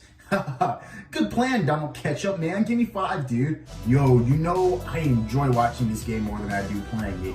But even watching this game for this season damn near put my black ass to sleep. I'm not even joking. I dead ass fell asleep one time watching Fortnite on Twitch. Nigga, I was slunched over in my chair. I was doing the sleep breathing, like the rhythmic sleep breathing. Next thing I know, my eyes are heavy as fuck. And nigga, I wake up and the stream is over, bro. I said, nigga, I didn't fell asleep watching this boring ass season. But why was it so boring? Alright. Well, first off, they got rid of the henchman affair. Oh, my bad. They got rid of it last season. They just replaced the henchman locations with superheroes and drones and shit, so it doesn't really count. Bitch Games poured a bunch of sand on the map and made these weird-ass crystals as a means of transportation. You could also travel under the sand, but that feature was bugged for like half the season. The crystals were activated by a double tap, which was honestly the most annoying way to travel. I would prefer the crash pads than standing still, breaking crystals, spamming the jump button, repeat. Your eyes would get heavier while doing this, and not seeing anyone on the map. The urge to fight sleep was real. Anyways, they got old tilted back in the game, sort of. They made it a shared location with Salty. When I switched over to PC, I actually dropped here pretty often to get better at my early game skills, but inevitably my emotions got the better of me, and I just had to recognize that early game Fortnite is a fucking nightmare. Bounties and gold bars were put in the game as well as NPCs. Not a bad move. Talking to NPCs is sometimes funny, but also leaves you vulnerable. They did serve a good purpose by providing the player with bounties, fights for weapons, materials, health, etc. So again, not a bad addition. But you know that the NPC number would inevitably drop to a pathetic amount, which is exactly what it did in the coming seasons. There are far too many fish added this season. Like, there was a whole fucking page on the map showing what fish everyone on your friends list has caught. Like, I don't give a single fuck. In fact, that's the last thing on my mind when I play Fortnite Battle Royale. Bitch Games also did the unspeakable this season. They replaced the shotguns with the charged and tac again. Nigga, huh? Fucked up games, I have to ask you, what synapses fired in your brain which made you think that this was a good idea? I mean, what, did you think that we would like it even less than we did the last time? Seriously though, what the fuck changed to make you think putting the shitty ass charged shotgun in the game was a good idea? And oh my gosh, they put the heavy assault rifle in the game too. That shit was ridiculous because Epic Games doesn't know anything about weapon balancing anymore. Nigga, one AR is supposed to be good for holding down the trigger at medium ranges, and the other one is supposed to cover long distances at the expense of a slower fire rate and more precise aim. But you could spray a nigga to death with either gun.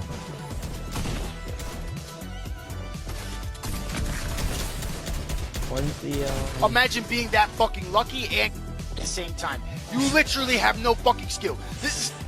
Oh my gosh. This game takes absolutely no fucking skill to play anymore. This game takes no skill to fucking play anymore. No skill whatsoever. This nigga literally ran into my box with a fucking heavy AR, which has a lower rate of fire than a normal AR, but still fucking AR sprayed me to death. Finally, they got rid of fucking upgrade benches and helicopters, so upgrading your weapon this time would require gold instead of mats. I mean, okay, what the fuck? It was a shittier system in my opinion. Oh, and it can only be upgraded through specific NPCs. Like I said, the upgrade benches were fucking deleted. Shit, you might not even get to those motherfucking NPCs in a single game. And yeah, feel free to limit a decent means of transportations to cars and crystals. Imagine driving a fucking car on sand though. Come Christmas time, they tried to turn the map around and add Christmas skins and holiday emotes and shit. Bitch Games, this is chapter 2, okay? I literally don't think Fortnite is capable of holding any sentimental value anymore. Even in the beginning of chapter 2, it was like, damn, this game is so fucking ass. but it was so much better than what it is now. That is the main cause of sentiment nowadays, because you're reminiscent of better, worse times. Finally, Fucked Up Games released the lever action shotgun, which was either really, really good or really, really bad. I mean, it could be the difference of a subsequent encounter that you would see this come up.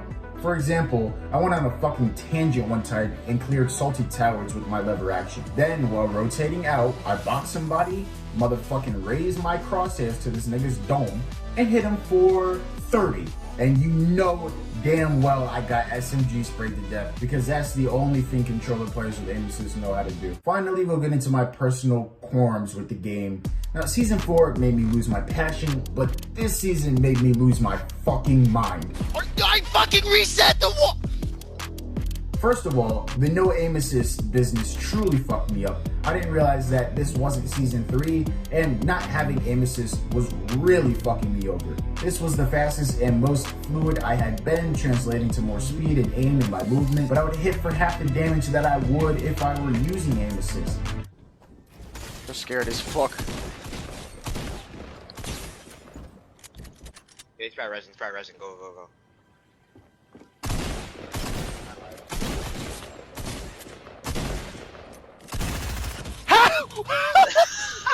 He was 133. I did notice that I could hit the edits that weren't so consistent.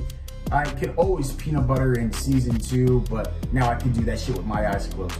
Now, talking about my mechanics is going to be difficult for the season because I switched to PC halfway through.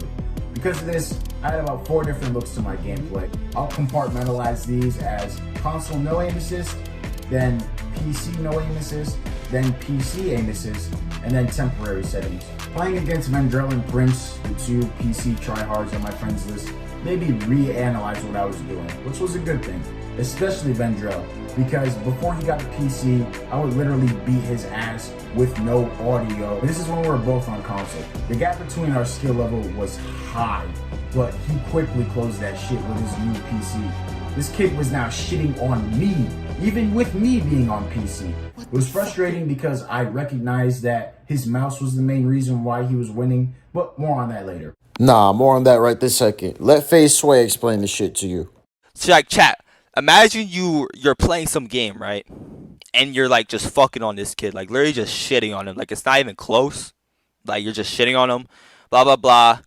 Like it's just like a normal ass day. You're just shitting on this kid.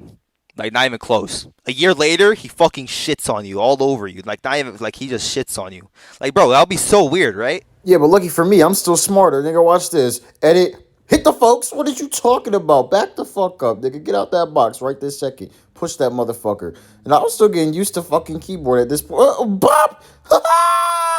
I realized that my console antics were not gonna slide here on PC. On console, I looked like I was rocking a sensitivity that was too fast for me, but in reality it was fine. On PC, with the increased frames and motion blur, the same sensitivity looked a lot slower, or maybe just simply not as fast. On PC with no aim assist, aka Daddy Dog 5, I was pretty fast and overall a better player with more impressive mechanics. I paid attention to my decision-making skills, but my aim was still suffering. Again, you can see the AR shake in my aim, and I would still be crazy to ever decide to get into a bloom fight. Now, this was the season where I started to unravel what made pro players pro and how they treated top-tier tryhards in Division 10 like little hoes. I meticulously analyzed their movement, decision-making skills, and how they would come out on top. This being said, I would also look back at my own gameplay and call myself a fucking idiot, which is good, right? I'm seeing the room for improvement. Since I look back at my gameplay so often, and after losing to Nido YT and 2 Nice, I really decided that it was time to turn aim assist back on. And after doing so, there are some slight improvements. My movement looked a bit slower because I could no longer manipulate my character like I once could, but overall, I needed to use my brain to come out on top. Finally, there is the second account where I swapped my pickaxe and build button. This made it so that I could edit multiple builds in greater succession at the expense of a more awkward handle of my controls. I ditched this when my emotions got the better of me, and I swore I wouldn't play this game until the next season. I did keep this promise at first. I was analyzing pro gameplay, but then I was wondering when Season 6 was coming out. Oh yeah, and I was back on my Splatoon 2 shit around this time too. Niggas were not fucking with me getting X rank and shit. You feel me?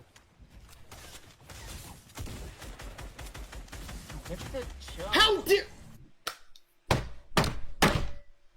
Oh shit. That guy snapped. I heard that. He's gone. He's gone. Something broke. Wait, pause. What music do I use right now? Like, there was no music beyond this point that was based off of an emote. So how am I going to add sentiment? You know what? I got you guys.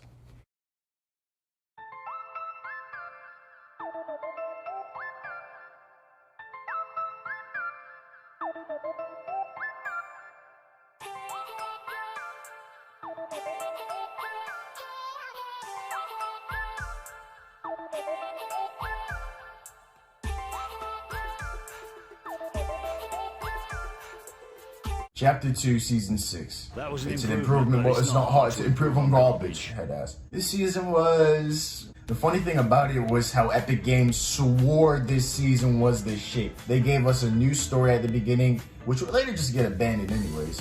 A new loot pool with some never-seen-before items, and goofy in-game phenomena. I guess we could start off with the Battle Pass. So, instead of one third-party skin being in the Battle Pass, there are now 2! Lara Croft from Tomb Raider and Raiden from Teen Titans Go. Jesus Christ, help me please. Oh, I forgot. The not-so-secret third-party skin for the season is... Neymar Jr., a professional soccer player. Yay!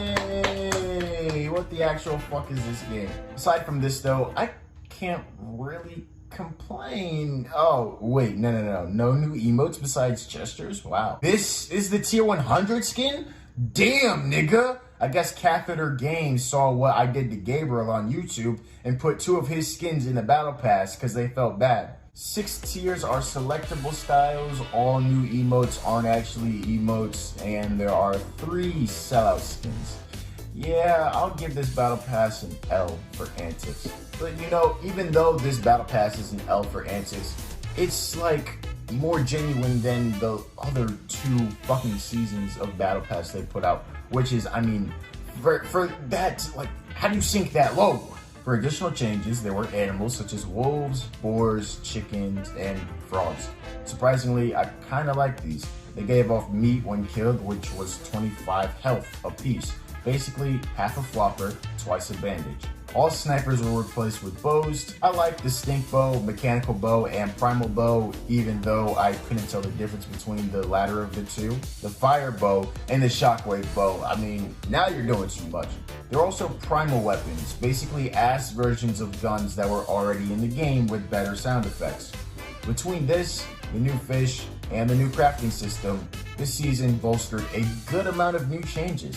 Niggas didn't like the bows and primal weapons, probably due to the fact that they took more skill to use, simply. And as we have established by this point, it doesn't take too much skill to get a cheap kill in this game. You could literally shit on the FNCS champion 12-3, be one of the top 10 undisputed best players in the game, yet you can rotate to Believer's Beach and get murked off some bullshit. But anyways, you now had to exercise some actual competence with these new guns and bows, leading a lot of them to switch them out, and I guess a little demand for them to leave in the next season. I mean, shit, this community is really kind of fucked up. However, these would only be in the game for a single season, like I said, because Epic I don't even fucking know. I can't speak for Epic at this point. The fucking Primal Shotgun was the only one of these weapons I couldn't get behind though.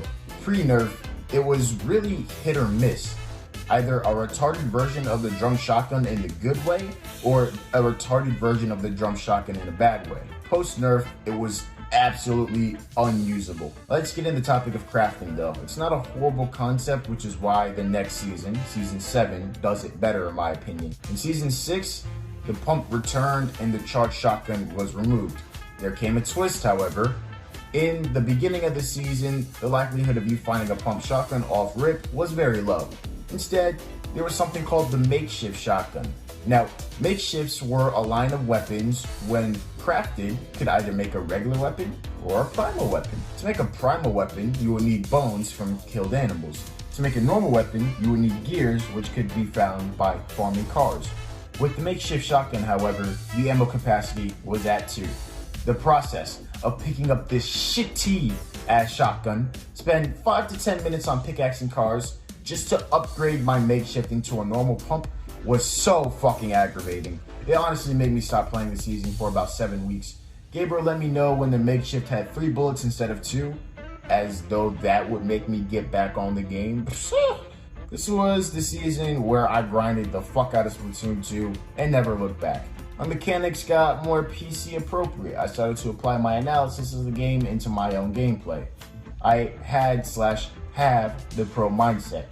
I just feel like on controller, non-claw, and of course, without the desire to practice nor play the game consistently, there is no way I could actually apply it. I didn't play that much of this season either and continued to play Splatoon 2. The best feeling in the world was prioritizing Splatoon 2 over Fortnite. Okay guys, I can only play until 6 o'clock because that's when tower control's back on rotation and I'm trying to get top 500, you know what I'm saying? I know you guys probably don't understand a word that I just fucking said. It's okay, we'll get you on that Splatoon 2 shit later. Yeah, overall this season was better than the last 2, but I wasn't really feeling it at all. This is when I turned my back on the game, but FNCS was fun to watch.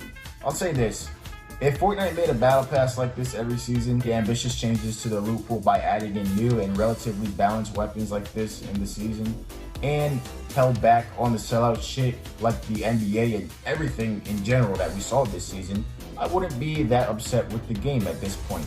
Minus the sellout shit, this season was overall a good move forward that just came out a bit too late. However, Fortnite would unsurprisingly regress in the upcoming season.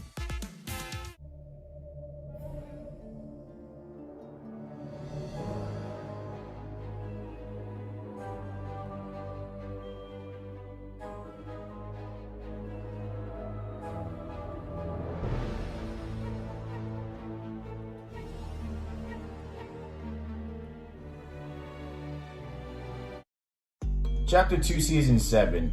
This season was an eye-opener to me. I finally switched to keyboard and mouse this season, taking full advantage of what the game had to offer. However, I'm still getting used to everything. I'm sure I will within enough time, but the process made me truly hate this genuinely overrated game. This is the season where I have nothing but spite and buried resentment for this game, but we'll get into that in a second. Season 6 links pointed to a new theme.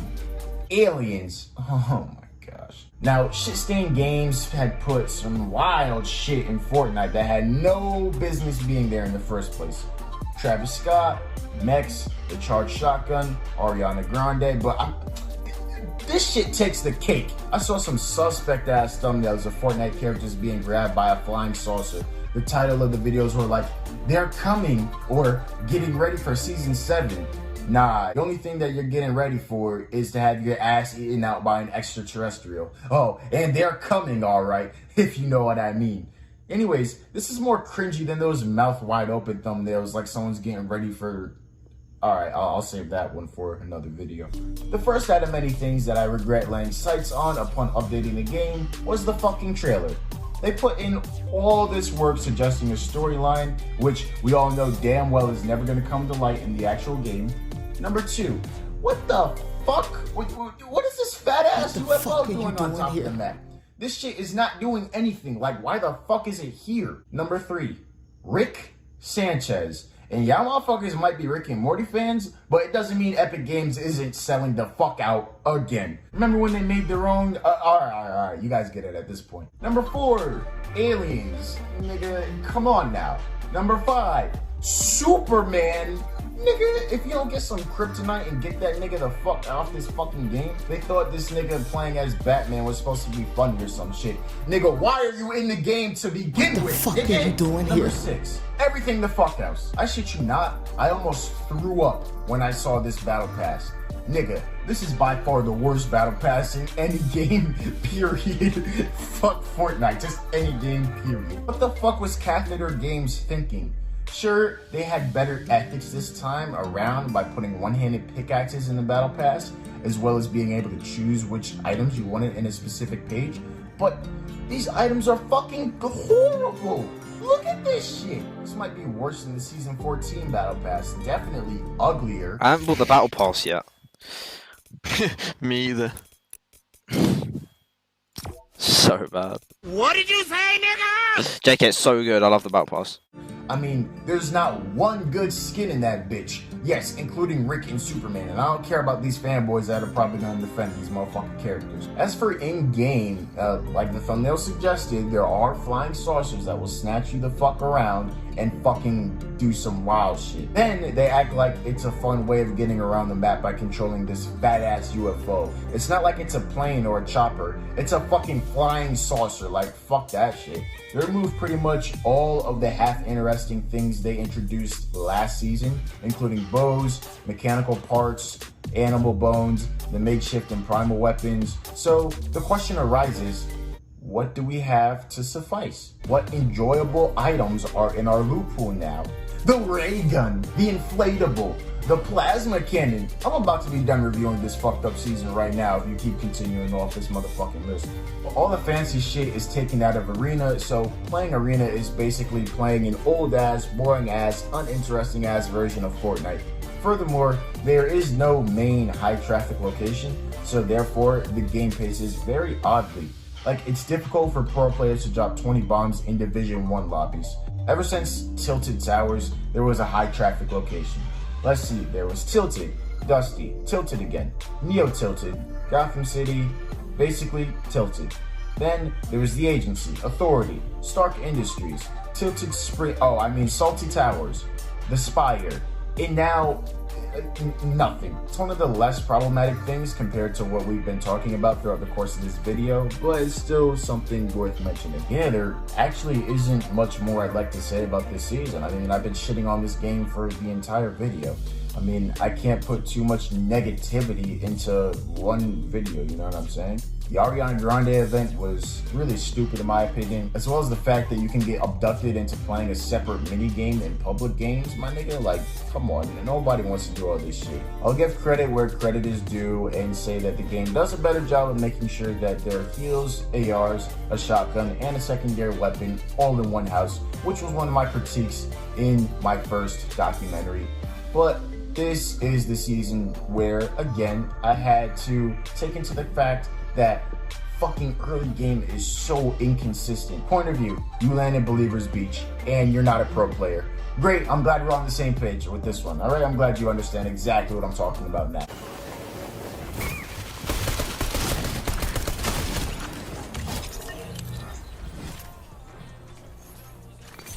Commitment and Duke. Queasy. I've killed this 4-time second place FNCS winner. And 2 FNCS winners. Yes, Reed just killed Dukes and Queasy, 2 first-place FNCS champions, and TSM Commitment, who got second place in FNCS 4 times. Not because of his level of skill, but because he was literally able to shoot them with an AR without them even being aware of his presence/existence. Even the best of the best pro players aren't immune to this early game fuck shit. It's not just me bitching about it. Quickly, we'll get into my seasonal progress. I reached my current peak on controller. However, as you all know, I switched to keyboard and mouse this season. I started off by buying a $140 Varmelo keyboard, then a $50 mouse and a mouse pad. I still have a ways to go in terms of getting comfortable, but for now, I can 1v1 Division 8 tryhards and beat them a good amount of the time just because I switched over to this setup. This switch also made me realize how performance heavy this video game is. If you don't have a PC, forget it, my nigga. No, really, just forget it. The last time I played on console, there were more PC players in my lobbies than ever. That includes Arena, Public Matches, Cash Cups, and Creative. This is incredibly sad. Just by switching from the 2 inputs, I know that in no world should a console player have to go up against a PC player. PC just opens up so many doorways to success in this game, it's not even funny. This includes a lack of input delay, smoother and more precise building, editing, and aiming. Basically, everything is ramped up on PC. Although, quote-unquote, tryhards didn't kill the game, Fortnite is grossly performance heavy. And if they did a better job of separating the loot pools based on players and their inputs, it will be a lot better. I mean, the difference between having a $100 mechanical keyboard and a $30 membrane keyboard is insane. On that point, The switch between controller and keyboard is also astronomical. I'm not trying to turn this into a bait, you know, there are some very talented controller players, obviously. Like I said, they're anomalies, but I mean, in my experience and in most other people's cases, controller is very limiting compared to keyboard. Given when controller players get away with things due to their aim assist on Fortnite, I can't even complain because of how strong keyboard is in general. Having a mechanical keyboard is like having trigger stoppers on a controller for every single button. The movement on my mouse allowed me to edit in ways only dreamable on controller. There are like 2 controller players that are better on controller than they are keyboard and mouse. And did you see Sway trying to play non-claw? Holy shit. Alright. This is me playing claw. Okay? And then now this is me playing non-claw. Really, nigga, really, nigga. Really, nigga, really, nigga. Really, nigga, really, nigga. How do people play this? On controller, I can triple edit with ease and sort of piece control. I was, of course, a smart player, knowing all the tricks and phenomenon of the pro players. Editing windows and forward-facing stair edits were the wave now. However, I noticed that I was too passive in game, not going for those early game kills and collecting mats instead in my house. Finding excuses not to go inside someone else's houses due to them being able to hide, so on and so forth. Got to 2,640 points by the end of the season, and the end of the season is tomorrow by the time I'm writing this part of the script, so yeah. I got to level 101, even though Gabriel grinded to 103 or something to get this shameful ass Rick and Morty skin. Hey. What up, retard? Guess who got the Rick and Morty skin? Yeah, we don't talk anymore. My overall conclusion of the season is that this is the most overblown one by far. Pedo Games clearly had more of a focus for this stupid shit than the quality of their game. But at this point, who the fuck cares? I feel like everyone who still plays Fortnite has to be in it for something other than the quality of the game at this point. I mean, for me, it's a mix of the lack of Nintendo's proper online infrastructure, which made me take a break from Splatoon 2, the lack of decent cross-platform games available for me and my friends to play together. I mean, Splitgate was a decent game, but it was nevertheless a fad. And finally, the fact that I got a keyboard and mouse, and out of all my games, Fortnite requires the most activity on the keyboard. And of course, I want to see my peak. Every single time I play keyboard and mouse, I only see myself getting better. I played against my boys Prince and Vendrell, you know, the 2 keyboard PC heads yesterday. I mean, they still beat my ass, but not as easily as before. Whenever I died, it really wasn't because they were editing too fast or they were just so superior at the game. It was because I was fucking up and I really wasn't all the way comfortable enough on my keyboard to combat whatever they were doing. It's like beating someone in dodgeball because your opponent is standing completely still, frozen with fear. They even said with a little more practice, I would be quote unquote perfect. And every time I get on, I notice a noticeable improvement, albeit minor improvements. However, you would have thought I was finished. This season, along with season 15 and 14, made me lose my sanity. What the fuck am I playing? Like, why did you sink so far down, Epic? Was it worth it? Selling the fuck out to these random ass companies at the expense of your quality? I mean, tryhards didn't ruin this game. Motherfucking Epic Games did. The fuck?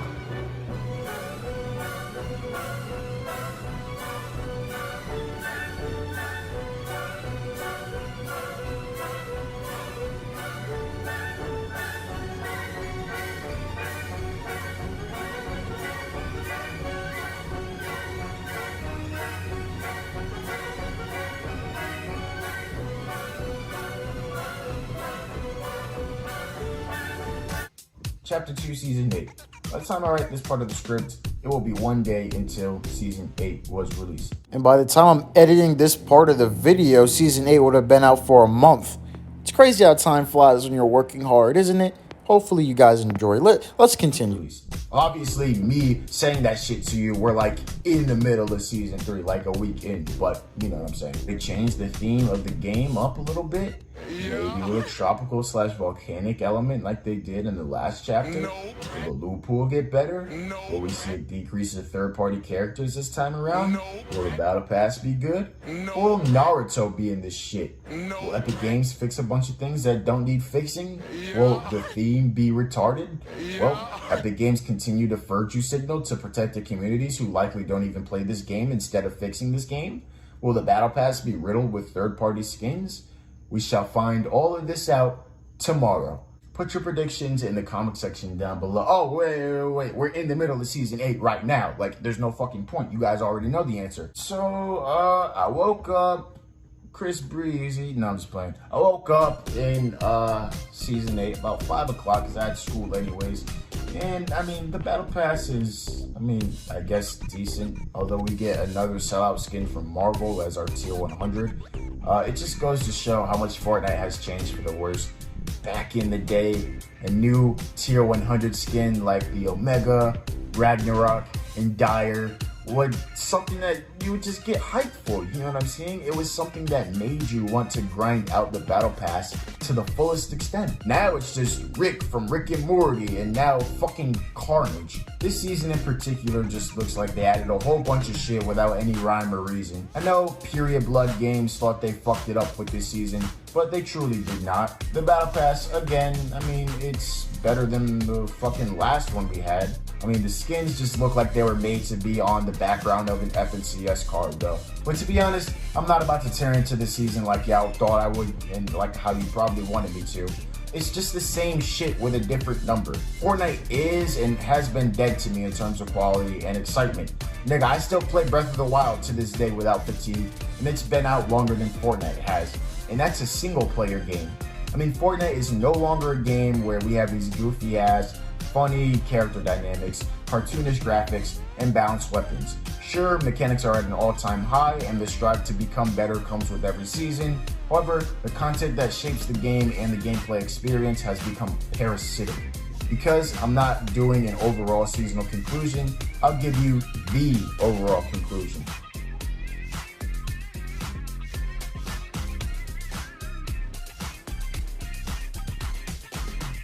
In conclusion, Fortnite used to be a unique game which captivated the majority of the gaming community. Even if you never liked the game, you have to admit that it did take over, and not for no reason. Fortnite was a game no one had ever seen before. It had a pretty fun loot pool and was a pretty balanced game overall. If there was an issue, Epic Games would do the best to fix it. The story gave the characters charisma and an overall goofy undertone and dynamic which was enjoyable to witness. As the game grew older, however, Epic Games would begin to slip. By Season 9 of Chapter 1, it was obvious that Epic Games was making up the story as they went along. The weapons were becoming more arbitrary and damage output. How's that not 200? I don't get that shit. And weapons began to play outside of their designated purpose.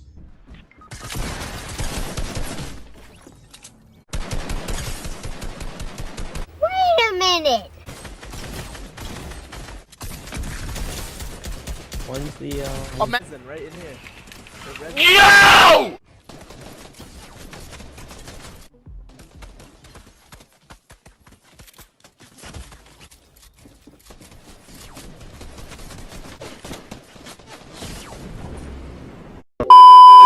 If you want specifics, go on the Wave Clan channel or go see my quote-unquote 15 seasons of bullshit montage that I made around the time the first documentary was released. The addition of the third-party characters completely diminished the charm and the humor of the original Fortnite characters. I went from being excited enough to wake up at 5 a.m. in the morning on a school night for the next season to despising it completely. In the wake up expanding their game and story by collaborating with third-party companies and neglecting the quality of their game as a result, Fortnite has officially died to me.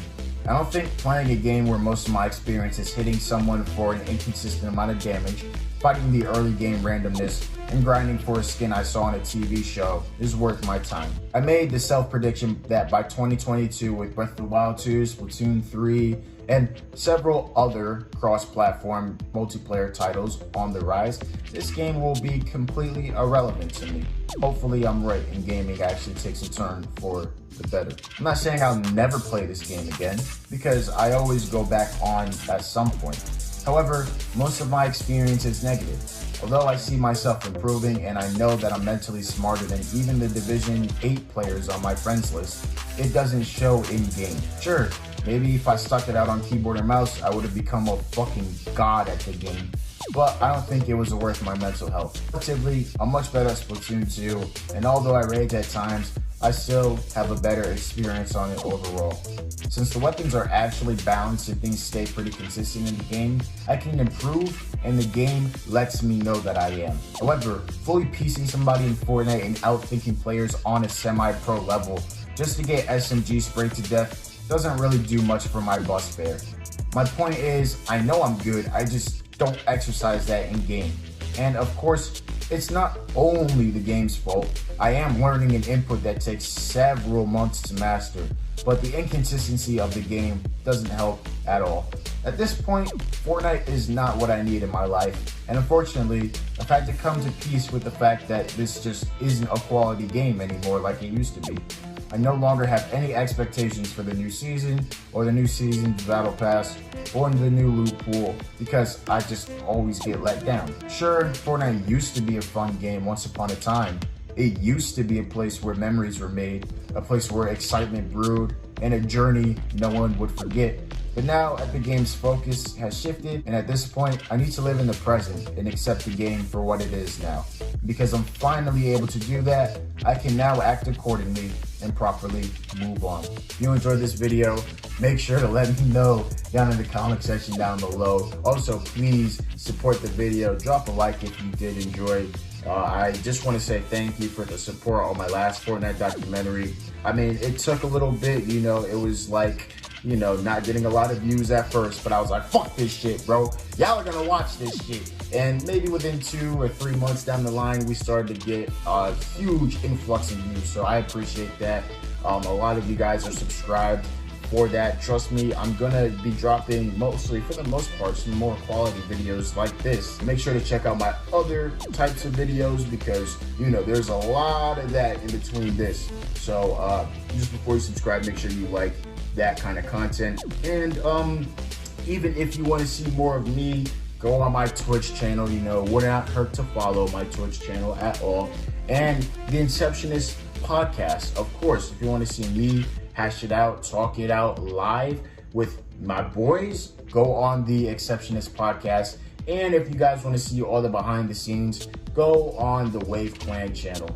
Anyways, I love you guys. Thank you so much for the support.